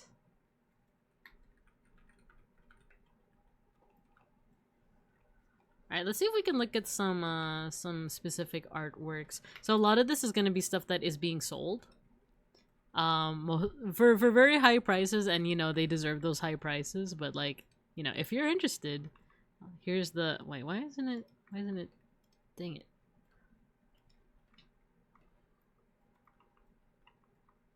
Why is it the link sent? Oh, because I'm pressing the wrong button. Here we go.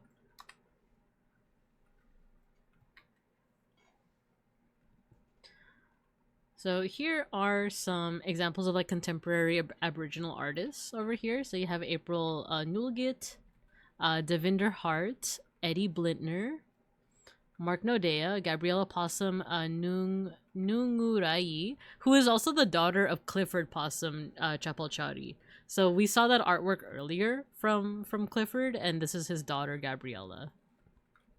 Sarita King. Are there any more? Oh, there's a bunch more. There's a bunch more. This is fantastic. So I'm not gonna read all the names, but as you can see, there's a whole bunch of like different contemporary artists right now. Oh, and look at this cool video over here. It's kind of showing the different techniques that they're using to make this dot art.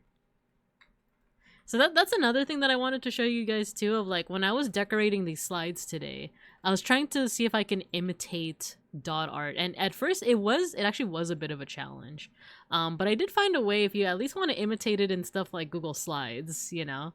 So we could try that out, especially with everything that we learned so far in terms of like a lot of this is kind of like you know, obfuscating and like kind of like abstracting a bunch of like details.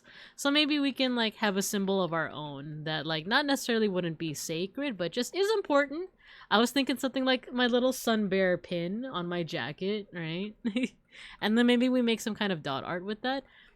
Tomorrow though, we are actually continuing this topic by making dot art with Posca markers. So yeah, we're gonna be doing a little dot art both today and tomorrow. But I'm gonna be using Posca markers for that one. But that is tomorrow. That is tomorrow. Pasta markers, exactly. Wait, with my little paint markers. But yeah, let's take a look at. I'm curious about the art of Gabriella. Possum, pasta maker. Wait, wasn't it? It's not going back. Maybe I need to. It's not taking me back. You know what? I think I'd probably. Oh, here. If I just click on this. Oh no, the website's taking a little bit. Here we go. Ooh, so these are. Oh, this is cool. These are examples of her artwork. This one reminds me of like fractal art. You know? Let's take a closer look. Oh, that is awesome. It's so fractal. Oh, what? That's like the scale of it too. I don't know if we can zoom in any more than this, but oh my gosh, look at that. That's like looking at like the stars, right? Oh, let's look at the artwork of the person that we were talking about earlier. Kame? Let's look at the work of Kame.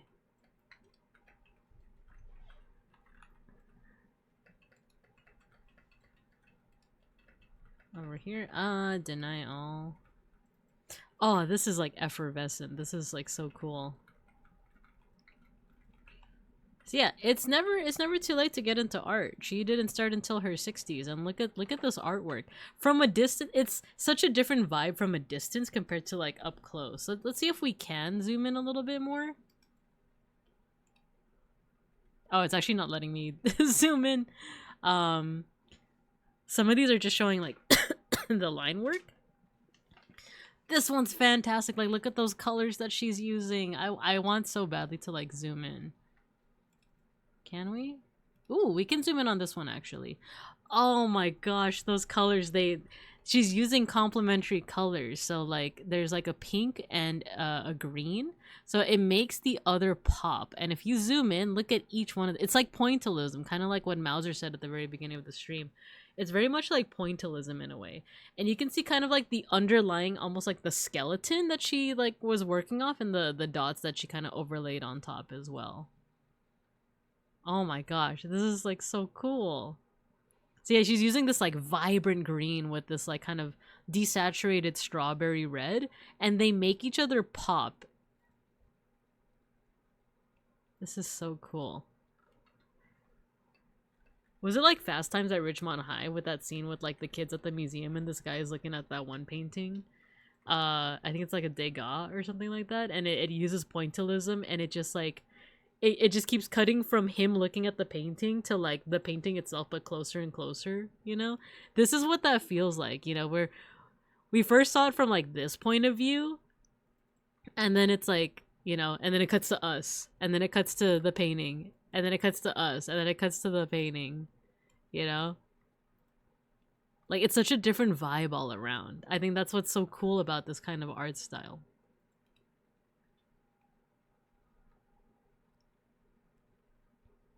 Oh, and another cool thing about her art too is that like a lot of people will compare this to works like Jackson Pollock, other abstract expressionists.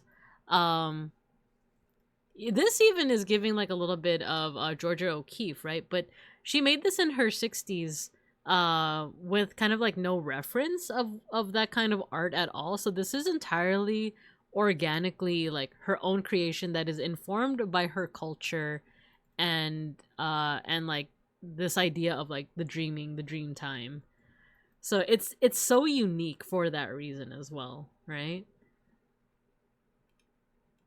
So that's those are some samples of Emily Kame Ngwarai, I think. So a little bit of her work. We're looking at Gabriella Possum Nungurai's work as well. All this is really cool to just kind of like meditate on. And you know, like it kind of reminds me of the work too of Yayoi Kusama, the Japanese artist that is well known for her like infinity rooms and stuff like that. Like this seems like also such a very meditative process, because can you imagine just like this repetitive motion of just like dots over and over and over and over again. Like this kind of reminds me of like those depictions of like the inside of a cell, right? Where's the mitochondria, the powerhouse of the cell, right? Like, but if you, once again, if you know the language of the art itself, it really does speak to you. Like you'll be able to recognize what some of these symbols mean. And actually I saw a video earlier that says that like these U shapes actually do mean something. So while this might look like abstract art to us, for those that, like I said, know the language of it, this could be a map, right? Like this could be a map, this could be an oral history, this could be, or a visual history rather, right? Like this could be telling the tale of like one of those Dreamtime stories or those Dreamtime songs. So like, and yeah, like Ovalendo was saying, it kind of looks like a coral seafloor, right? Like we're kind of like imposing all these like ideas that like to me it looks like this, to me it looks like that, but there might be a whole secret message in here, right? that for better for worse, like might or might not be meant to be shown, you know? This might be something that's very personal to her, but she is putting it out there, you know? The Aboriginal equivalent of, dude, where's my car? I got a tattoo. What does it say? Dude! What was the other guy's tattoo? Was it no way? Dude, what does my tattoo say? But yeah, this is just fantastic all around. Here's a couple more examples. So this is by Clarice Tunkin. You got a couple other Cowboy Loy Puerl, Allison Munty Riley. Oh my, it's so textured. Oh, I love this. Look at this. It's so textured. It's like looking at it. Yo, this is crazy because like I'm looking at it through my browser, through like my second screen right now. But when I look at like my OBS screen where it's more zoomed out, you could see the texture so much more clearly. This is insane. Like, I don't know how to like portray what I'm seeing right now because here I'm just seeing these like kind of like wavy lines over here, but it's so much more emphasized on the OBS screen. It's kind of wild. But this is so cool too. Like, look at that. They're following like the motions of the lines, and it creates, like I said, this like shimmering effect. This implication of like movement. It's just so cool.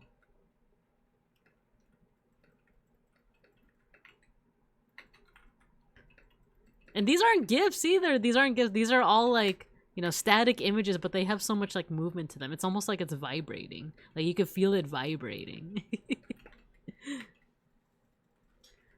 Yeah, so those are just a couple of examples of Aboriginal art, and I'm not gonna end it here yet. There's one more thing I want to do before I end it off, and that's try it out, but virtually.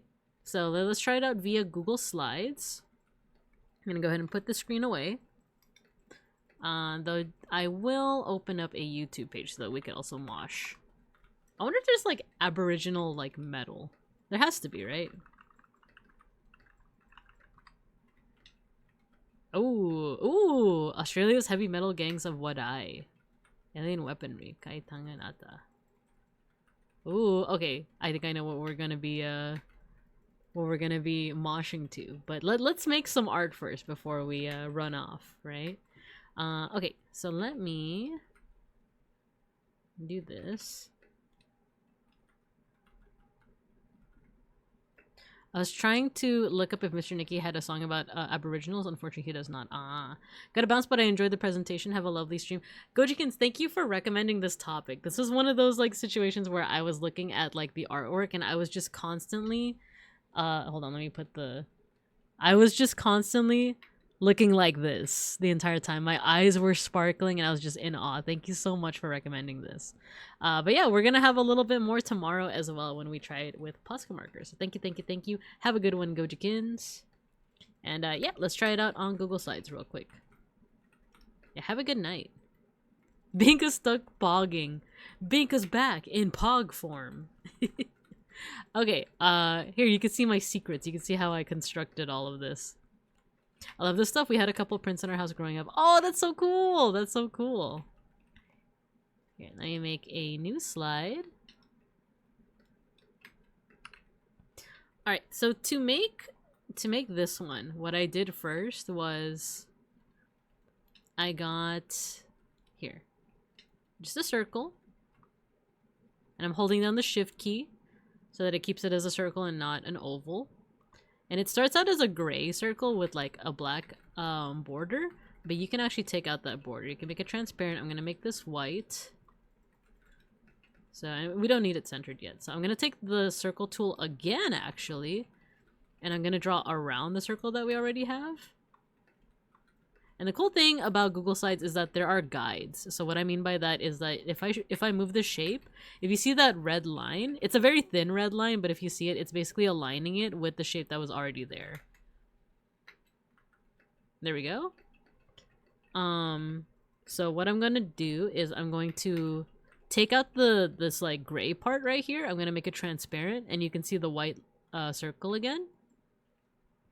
Then I'm going to make the outline white, I'm going to increase the line, what's called line weight to 4 pixels, and then I'm gonna set it so it's a dotted line, and voila! It's not perfect over here as you can see, but it's like a close approximation of like making some kind of like dot art. So basically, you just rinse and repeat. So you just do the same thing. In fact, you can copy this line, copy and paste it, and just make it bigger.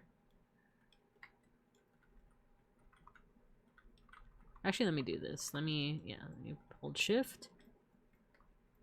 And then once again, use the guidelines. And there you go. You just keep on making more and more of these like radiating circles, right? So I'm just gonna keep on doing that. You're making these circles that kind of radiate outwards from the center.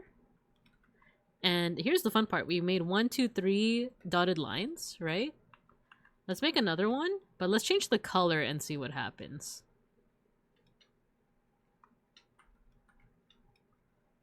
And then let's move that around. There we go. So, I was doing colors that I was mostly using colors that you would see on things like these petroglyphs. It's mostly like this like kind of red ochre with a little bit of yellow and white and stuff. But we can use our own colors at this point. So how about I change this to like, let's keep going with kind of like the sun bear theme. Because what I want to do is I want to have some kind of like hidden symbol that's important to us in this. So we'll keep this here first. But let me make this yellow. Like, let's make it an orange, actually. The reason I'm doing this is because I'm going to play around with some gradients.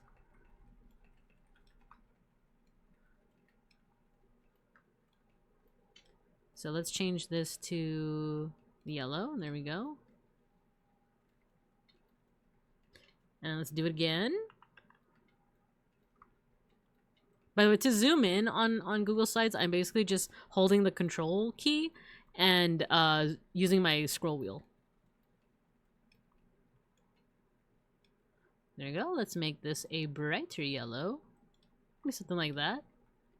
And then one more. Let's just do one more ring, and this one is going to go back to being white. So it's going to have this like cool gradient effect.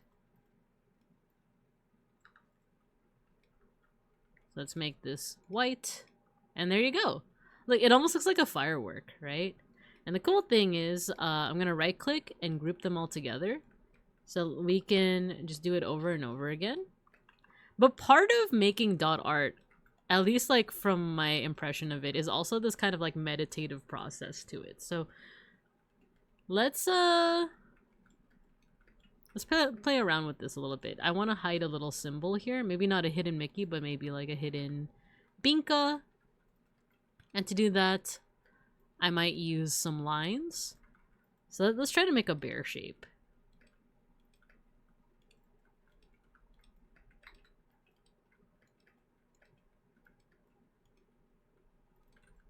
There you go, kind of like a stylized bear, right? Let's make it 4-point. Let's dotted lines and make it white. So we have like a stylized bear shape over here.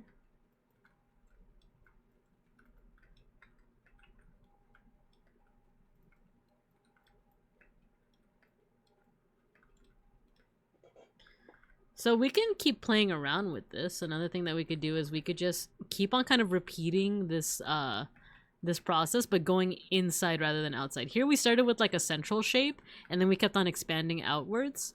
We could do that with this too. So let's expand outwards first and kind of see what happens. You know what? The shape is a little bit irregular, so there's going to be some overlap.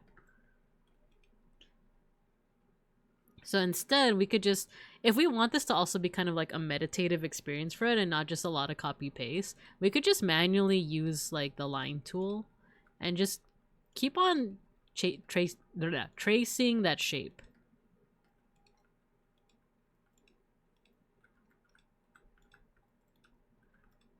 And in this case, it does not have to be perfect. I'm just kind of going off of vibes. There we go. Take away that transparent. So there you go. See? Now we're going like inside more. Let's keep on doing it. In fact, in this part, we're just gonna do this. We'll make it a closed shape. Oh, wait, no, let's do this. Do that. There we go, right? Yo, Big Ham! Hello, hello, hello. How you doing? Ham Raid! We were talking about Australian Aboriginal art earlier. And now we're kind of like taking a stab at it, but with a pretty accessible medium, aka Google Slides. But hello. This looks interesting. Sure, let me go back and show you kind of like, we already finished the presentation itself, but we were looking at a lot of really cool art. And we were talking about like Australian Aboriginal like culture and belief, at least to the best of my knowledge. I'm definitely not an expert, but this was just from like a lot of cursory research. But let's say hello to everyone. So hello everyone, hello. My name is Babinka Bear. I'm your local Sun Bear art history teacher and educational streamer. Today we're doing what we call style study, where we kind of study different art styles and art movements. And yeah, we find out a little bit of the context, the history, the culture, if applicable, in this case, right? And then sometimes we try to imitate that style. I was trying to do it digitally, but tomorrow, same time around 6:30 p.m. PST, we're going to be trying to replicate it using Posca markers. So yeah, let's say hello to everyone. So hello, Big Ham. Hello. Hello, Tamako. Tamako! I love your name. Blemish, hello, Tippa! Hello. Ooh, and yes, you can change the classroom, by the way. We're so cubist now. We're just so very cubist. Hello, Kaho 3000. It's gonna look so good with Poscas, right? Yeah, I'm excited for tomorrow. And today we're kind of like trying it out. Just with like Google Slides, just with like the dotted line feature. So that's been fun. That's been fun so far.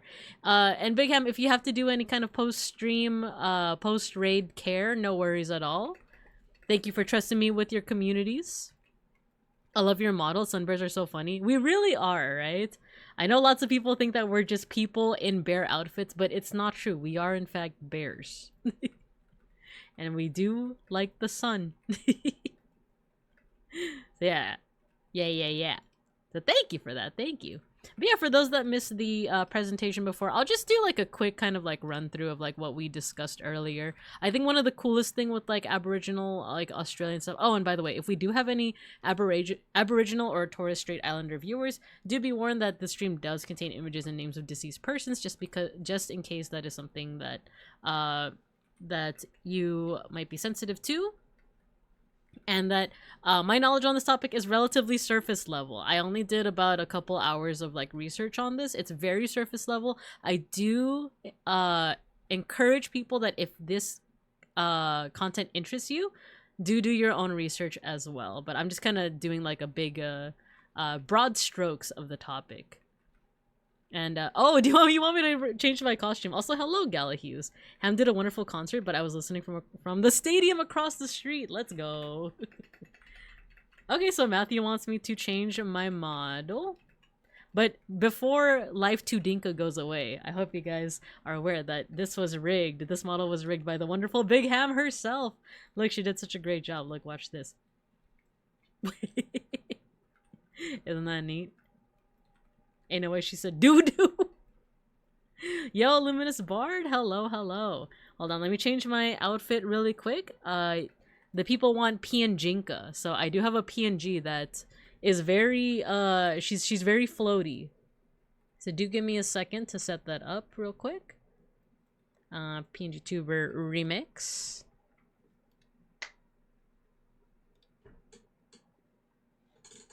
Give me a second. Editor, no, not editor, PNGTuber, open. Are you guys familiar with the artist Hieronymus Bosch, by the way? He's a Netherlandish Renaissance painter that made very, how do I say this? Like, proto-surreal art. And this next outfit that I'm going to change into is based off that. So I'll be right back. I'm going to go over to the dressing room real quick. I'll be out in a second.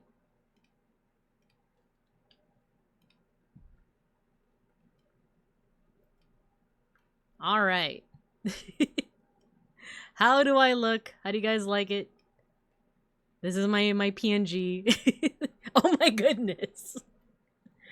Yeah, it's not biblically accurate Binka, by the way. This is inspired by Hieronymus Bosch. He painted some really interesting, weird stuff. What?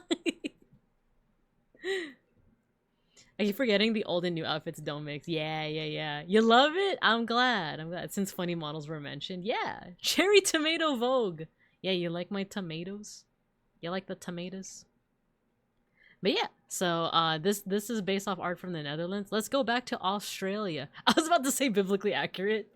Reminds you of Shiva? Lord Shiva. God of destruction. He's my favorite. Him and his son Lord Ganesha. Final boss version Binka. I would never fight you. I would instead teach you art history. But not force you. It's something that you have to enjoy. I feel like it would fit in Cult of the Lamb. Looks like a mega... I am Mega Binka. Wait, do you mean in the Pokemon context or the Digimon context? Because I love both, but I'm definitely like, Digimon is my hyperfixation. So if this is my mega form, then something has gone wrong. But yeah, let me like I said, really quickly go through the presentation. Lord Shiva, Ganesha, and Babinka. I would be replacing Parvati. How could I? But yeah, the Aboriginal Australians. Once again, this is kind of like, I'm just going through it. I already went through it earlier, but I want to give you guys kind of the greatest hits. The Aboriginal Australians, that's just like an umbrella term for a whole bunch of different indigenous groups across Australia. And they're one of the oldest continuous human populations on Earth, migrating all the way back from 40 to 65,000 years ago.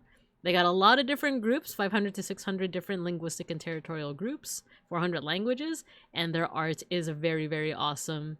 A lot of their religio-cultural beliefs are grounded in this thing called the dream time, which is so awesome because it is something that isn't just mythology. It's like a worldview that is outside of time. And we had a lot of fun kind of talking about that earlier, where what does it mean for something to be outside of time? Well, if you're hearing stories that are about the dream time or the dreaming, or that originate from it, it's basically stories that could have been in the past, but they might also happen in the future, but they might also be happening right here and now. It's kind of similar to like quantum mechanics and quantum physics. Is the cat alive or dead? Yes. You know, is this story happening before, after, or now, or never, or all of the above? Yes. You know? And they also featured song lines, which is basically like maps, but not physical maps that you would point to and like take directions from. These are songs, these are dances, these are artworks, these are landmarks, and these are like pieces of cultural history. So it's like someone singing a song that can lead you all the way throughout your respective country, right? But it's like, oh, and we went down the road for 2 old miles and turned left on that tree, and if you got to the big old rock with the footprint in it, you went too far. Oh, heedle dee dee, you know, you're out of touch, you're out of time. I'm out of touch. So yeah, the Dreamtime and the song lines are kind of this idea of like, think multimedia. It's not just stories. It's art, it's dancing, it's performance, it's body art, it's costumes. It's just a whole bunch of different things that it's very hard to put into words, right? It is Out of Touch Thursday. So a lot of these stories involve ancestral spirits that are zoomorphic, aka they either have animal forms or they're hybrids. And these are also kind of creator spirits. Some popular ones include the Rainbow Serpent and the Seven Sisters. We talked a lot about like how old these stories are, because the Pleiades, the Seven Sisters, if you look up into the night sky right now, you'll only see 6 stars. But at one point in the long distant past, I'm talking about the Ice Age, there were 7. The 7th star is now hidden behind the 6th. Which is crazy to think about, because that means that not only are the Aboriginals the longest continuous group of humans, they have the longest continuous art tradition. They have art that dates back to the last Ice Age, you guys. They have art that shows megafauna that is extinct. That they have art that is showing giant kangaroos and like marsupial lions that no longer exist, that no one has ever seen other than these people. Like, they have art of that. They have songs that tell of like this time when this chain of islands was actually a peninsula until the water levels rose, which happened freaking 8,000 to 7,000 years ago, you guys. Like, this is so cool that their art culture goes back this far. And not only that, but it survives into the modern day as well. You also have this really cool stuff called X-ray art that shows like not necessarily like accurate anatomy or anything like that, but it shows like, here's where you can eat part of the animal. But it also shows this idea of like the inner spirit. Like, any art that you make, imagine this, whether you're an artist or not, imagine that whatever you make is imbued with a little bit of you, right? If you're not going the spiritual route, then you're going the route of like, oh yeah, by default all of your art has a little bit of you in it because it's based off of your like background, it's based off your history, it's based off the things that inspire you, right? But if you go the spiritual route, think of it as a little bit of your essence is inside every one of your artwork. Crazy to think about. Fanfiction so long it dwarfs the Smash Bros one. Yes. Is that the longest? I'm actually so curious. But yeah, can you imagine that? Like, fanfiction or just like literature, pre-literate literature that is just like, it goes like miles away from what we can think of. And then not only is the art very ancient, it's also very contemporary. We have pictures of European ships because people, when the Europeans first came in the 1600s, they were making art of it. You know, this isn't just an ancient art form. It's a contemporary one. It's one that survives to nowadays. And we were specifically talking about dot painting, which was encouraged by this guy over here, but made by Aboriginal peoples. Here's a good example by Clifford Possum Chapalchari. And basically it looks like a lot of kind of like abstracted art, but it actually is telling a story. There's a whole language within this kind of dot art where if you can recognize the symbols, you can make out what the story is. So to us, it might just look like, you know, like abstract art. It might just look like a Jackson Pollock. It might just look like kind of dots on a wall or like pointillism, right? But there is a story. You just have to know the language and the symbols in order to tell that story. And that is just so cool. That SSB fanfic is still ongoing. Oh my gosh. What is it even about? Like, what is the fanfiction even about? This is like legit one of the first times I'm hearing of it. But yeah, in a nutshell, that was the presentation. We were also going over some notable artisan movements like Emily Kame Kungwarai and Clifford Possum Chapalchari and the Western Desert Art Movement. We were looking at some contemporary examples, and we were trying to replicate it with Google Slides. So that's when you guys came in. That's when you guys came in. So we're pretty much going to just like experiment a little bit with this Google Slides dot art, and I think we'll call it from there. But if you guys are interested in dot art, come back tomorrow. We're going to be trying it out with Posca markers next. They're lost in the sauce. I checked the previous 30 chapters and I do not recognize any characters from Smash Bros. It's not even about Smash Brothers anymore. It's just OC's Do Not Steal. Wow. I think the only other media that came close was Homestuck mention. I can't believe Devin's not here for this. But maybe Zako? Our resident Homestuck fans? Man, what a time that was. What a time that was. But all right, let's go ahead and continue on from where we left off. So I was basically just playing around with the dotted line tool. So we were making these ones by having first like a circle and then making it radiate out. Here we're making a shape and making it radiate in. So, or I guess that wouldn't be radiating anymore. But like this is basically what I was doing. I'm just using the curve tool. Nothing too fancy, right? Nothing too fancy. I'm making the inside transparent. I'm making the outline white, 4 pixels of weight and dotted. You can also adjust a shape once it's been set down, in case you don't like the spacing too much. And you know what? I think I want to play around with different colors. So let's make this purple. Let's make it purple. Oh no, wrong thing. Here, let's make the line purple. There we go. Let's make this one. Oh, you know what? That's not easy to see against the black background. So let's make it a little of a brighter purple. maybe we play with sunset colors, because that's one of my favorite what's it called, color palettes is like sunrise or sunset. So let's do this one, this like magenta color. Oh nope, wrong thing. Let's do like a magenta, and then we'll make this one red. Ah, I keep doing the wrong thing. There we go. Oh, that's a nice little color scheme, right? And we do also have a couple of like white parts here. Let's actually copy paste this. Another thing with this like points. Also, hello HETQW5. A cool thing with like this pointillist style of art is that it's also meant to be pretty meditative, in that like you kind of get lost in it a little bit. So it's okay if it's repetitive. For example, before the stream started, I tried to do something like this, but then I tried to like use the curve tool to kind of fill in all of these extra spots here. Kind of like that. Wait, let's adjust that line. So 4 pixels, white, dotted line. Yeah, I was trying to play around with something like that, but I didn't end up liking how it turned out, so I was just like, let's just make the decoration circles. Keep it simple. Keep it simple, silly, you know?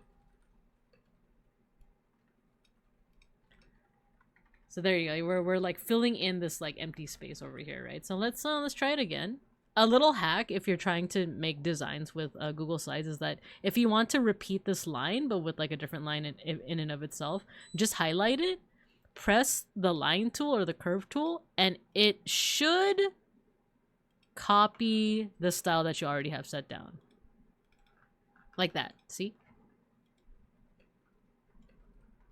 You can also double click on a line that you just set down to like adjust the points and stuff like that.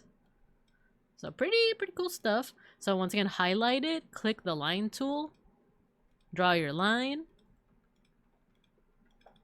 And voila. See?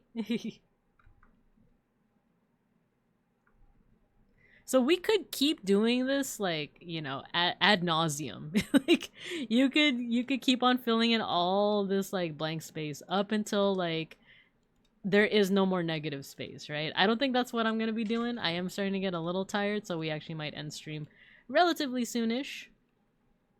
But, you know, what's stopping you other than also being tired? Yeah, if you get into it, you get into it. If you don't want to do it, you don't have to. But if this is of interest to you, it might be a fun little meditative way to get to make some cool art. Right? So there you go. There you go. We're not going to fill up the whole page. But this is just a sample. I did more research about the fanfic. Supposedly in 2017, his fic was passed as the longest work of fiction, and his response was, "I will reclaim my rightful throne."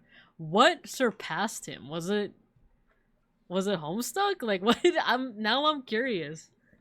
What, like, actually surpassed him? I can't believe that's what's going to be going into the annals of history, you know? Crazy business. I don't know, the tweet he was replying to was deleted. Dang. Lost history. I can't believe it. I can't believe you've done this. But alrighty, I think I'm good. I think I'm tired. I think we're good here. I think we're gonna call it, but before we do that, for those that are new to this classroom, thanks for dropping by. We do have an end of stream tradition. It's a mosh pit. Open up the pit. Open up the pit. So all you gotta do to participate in this mosh pit is once you hear the music, I was looking at some Aboriginal metal. I just feel like it's apt, right, with what we talked about today. Once you hear the music, all you gotta do is spam your favorite emotes or whatever emotes you want to spam in the chat. And I'm gonna make your little avatars down there, the little like bears that are jiggling around. Those are your stream avatars. We're gonna fight each other. Let me get my ibuprofen if we're opening up the pit. Yeah, get your ibuprofen. I'm gonna make your little stream avatars fight each other. There is no correlation between who spams the most emotes and who wins the mosh pit. It's RNG, and it's not rigged. Don't believe what the other students tell you. It's not rigged. You be what? Apparently the longest is now the Loud House fan. Really? I'm learning some absolute insane information today. Insane in the membrane. But alright, let's stop the Spotify and let's get to Moshin. So once you hear the music, get to Moshin. We're gonna listen to Southeast Desert Metal. Open up the pit. Ooh. Mosh pit. Ooh, I like this sound. Also gonna look for someone to raid into.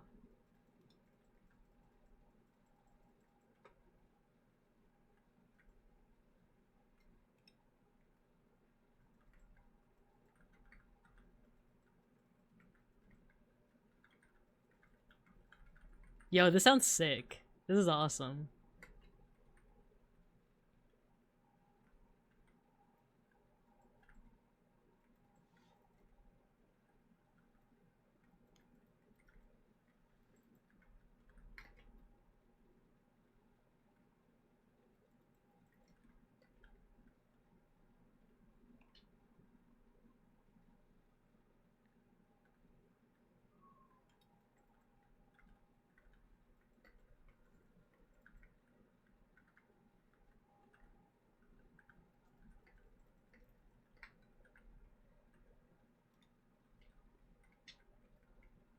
Yo, Luminous Bard won the mosh pit. Let's go. I hope that was with the ibuprofen.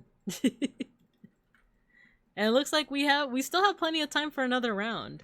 So, I'm gonna go ahead and start round 2. Fight.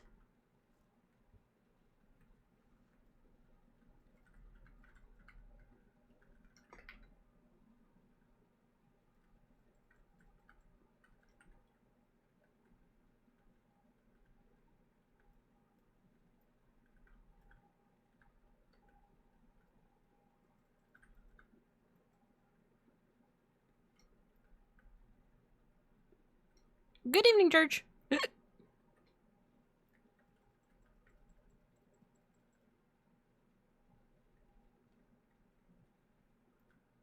Yo, it's Luminous Bard versus Folk. Are we gonna get a 2-time champion, or is Folk gonna get it?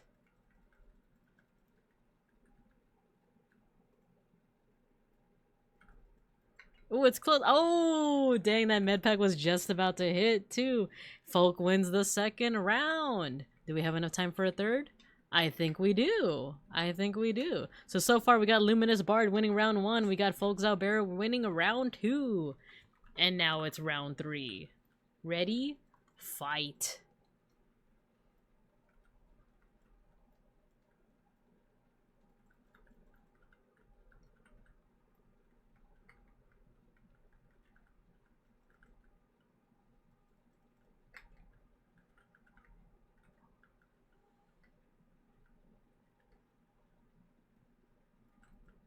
See? You guys see how it's not rigged? You guys see how I haven't been winning this at all? It's not rigged. I keep telling you guys.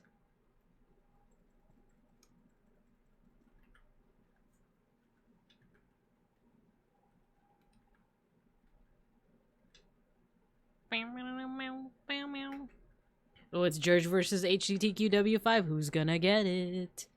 Who's gonna get it?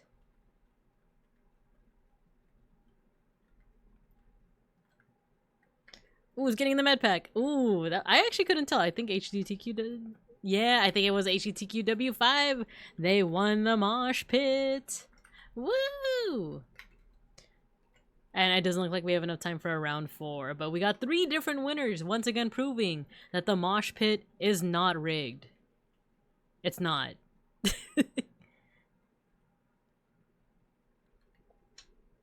Good job, everybody. Good job. And I even found someone to raid into. We raided into her recently, but she's doing something that is fantastic. I might want to try it out sometime. She's doing Scriblio, but with Digimon. Oh wait, that's that's the opening thing to Digimon. Funny that I mentioned that. Okay, So, do you have a singlicious snack to back that fact up? What?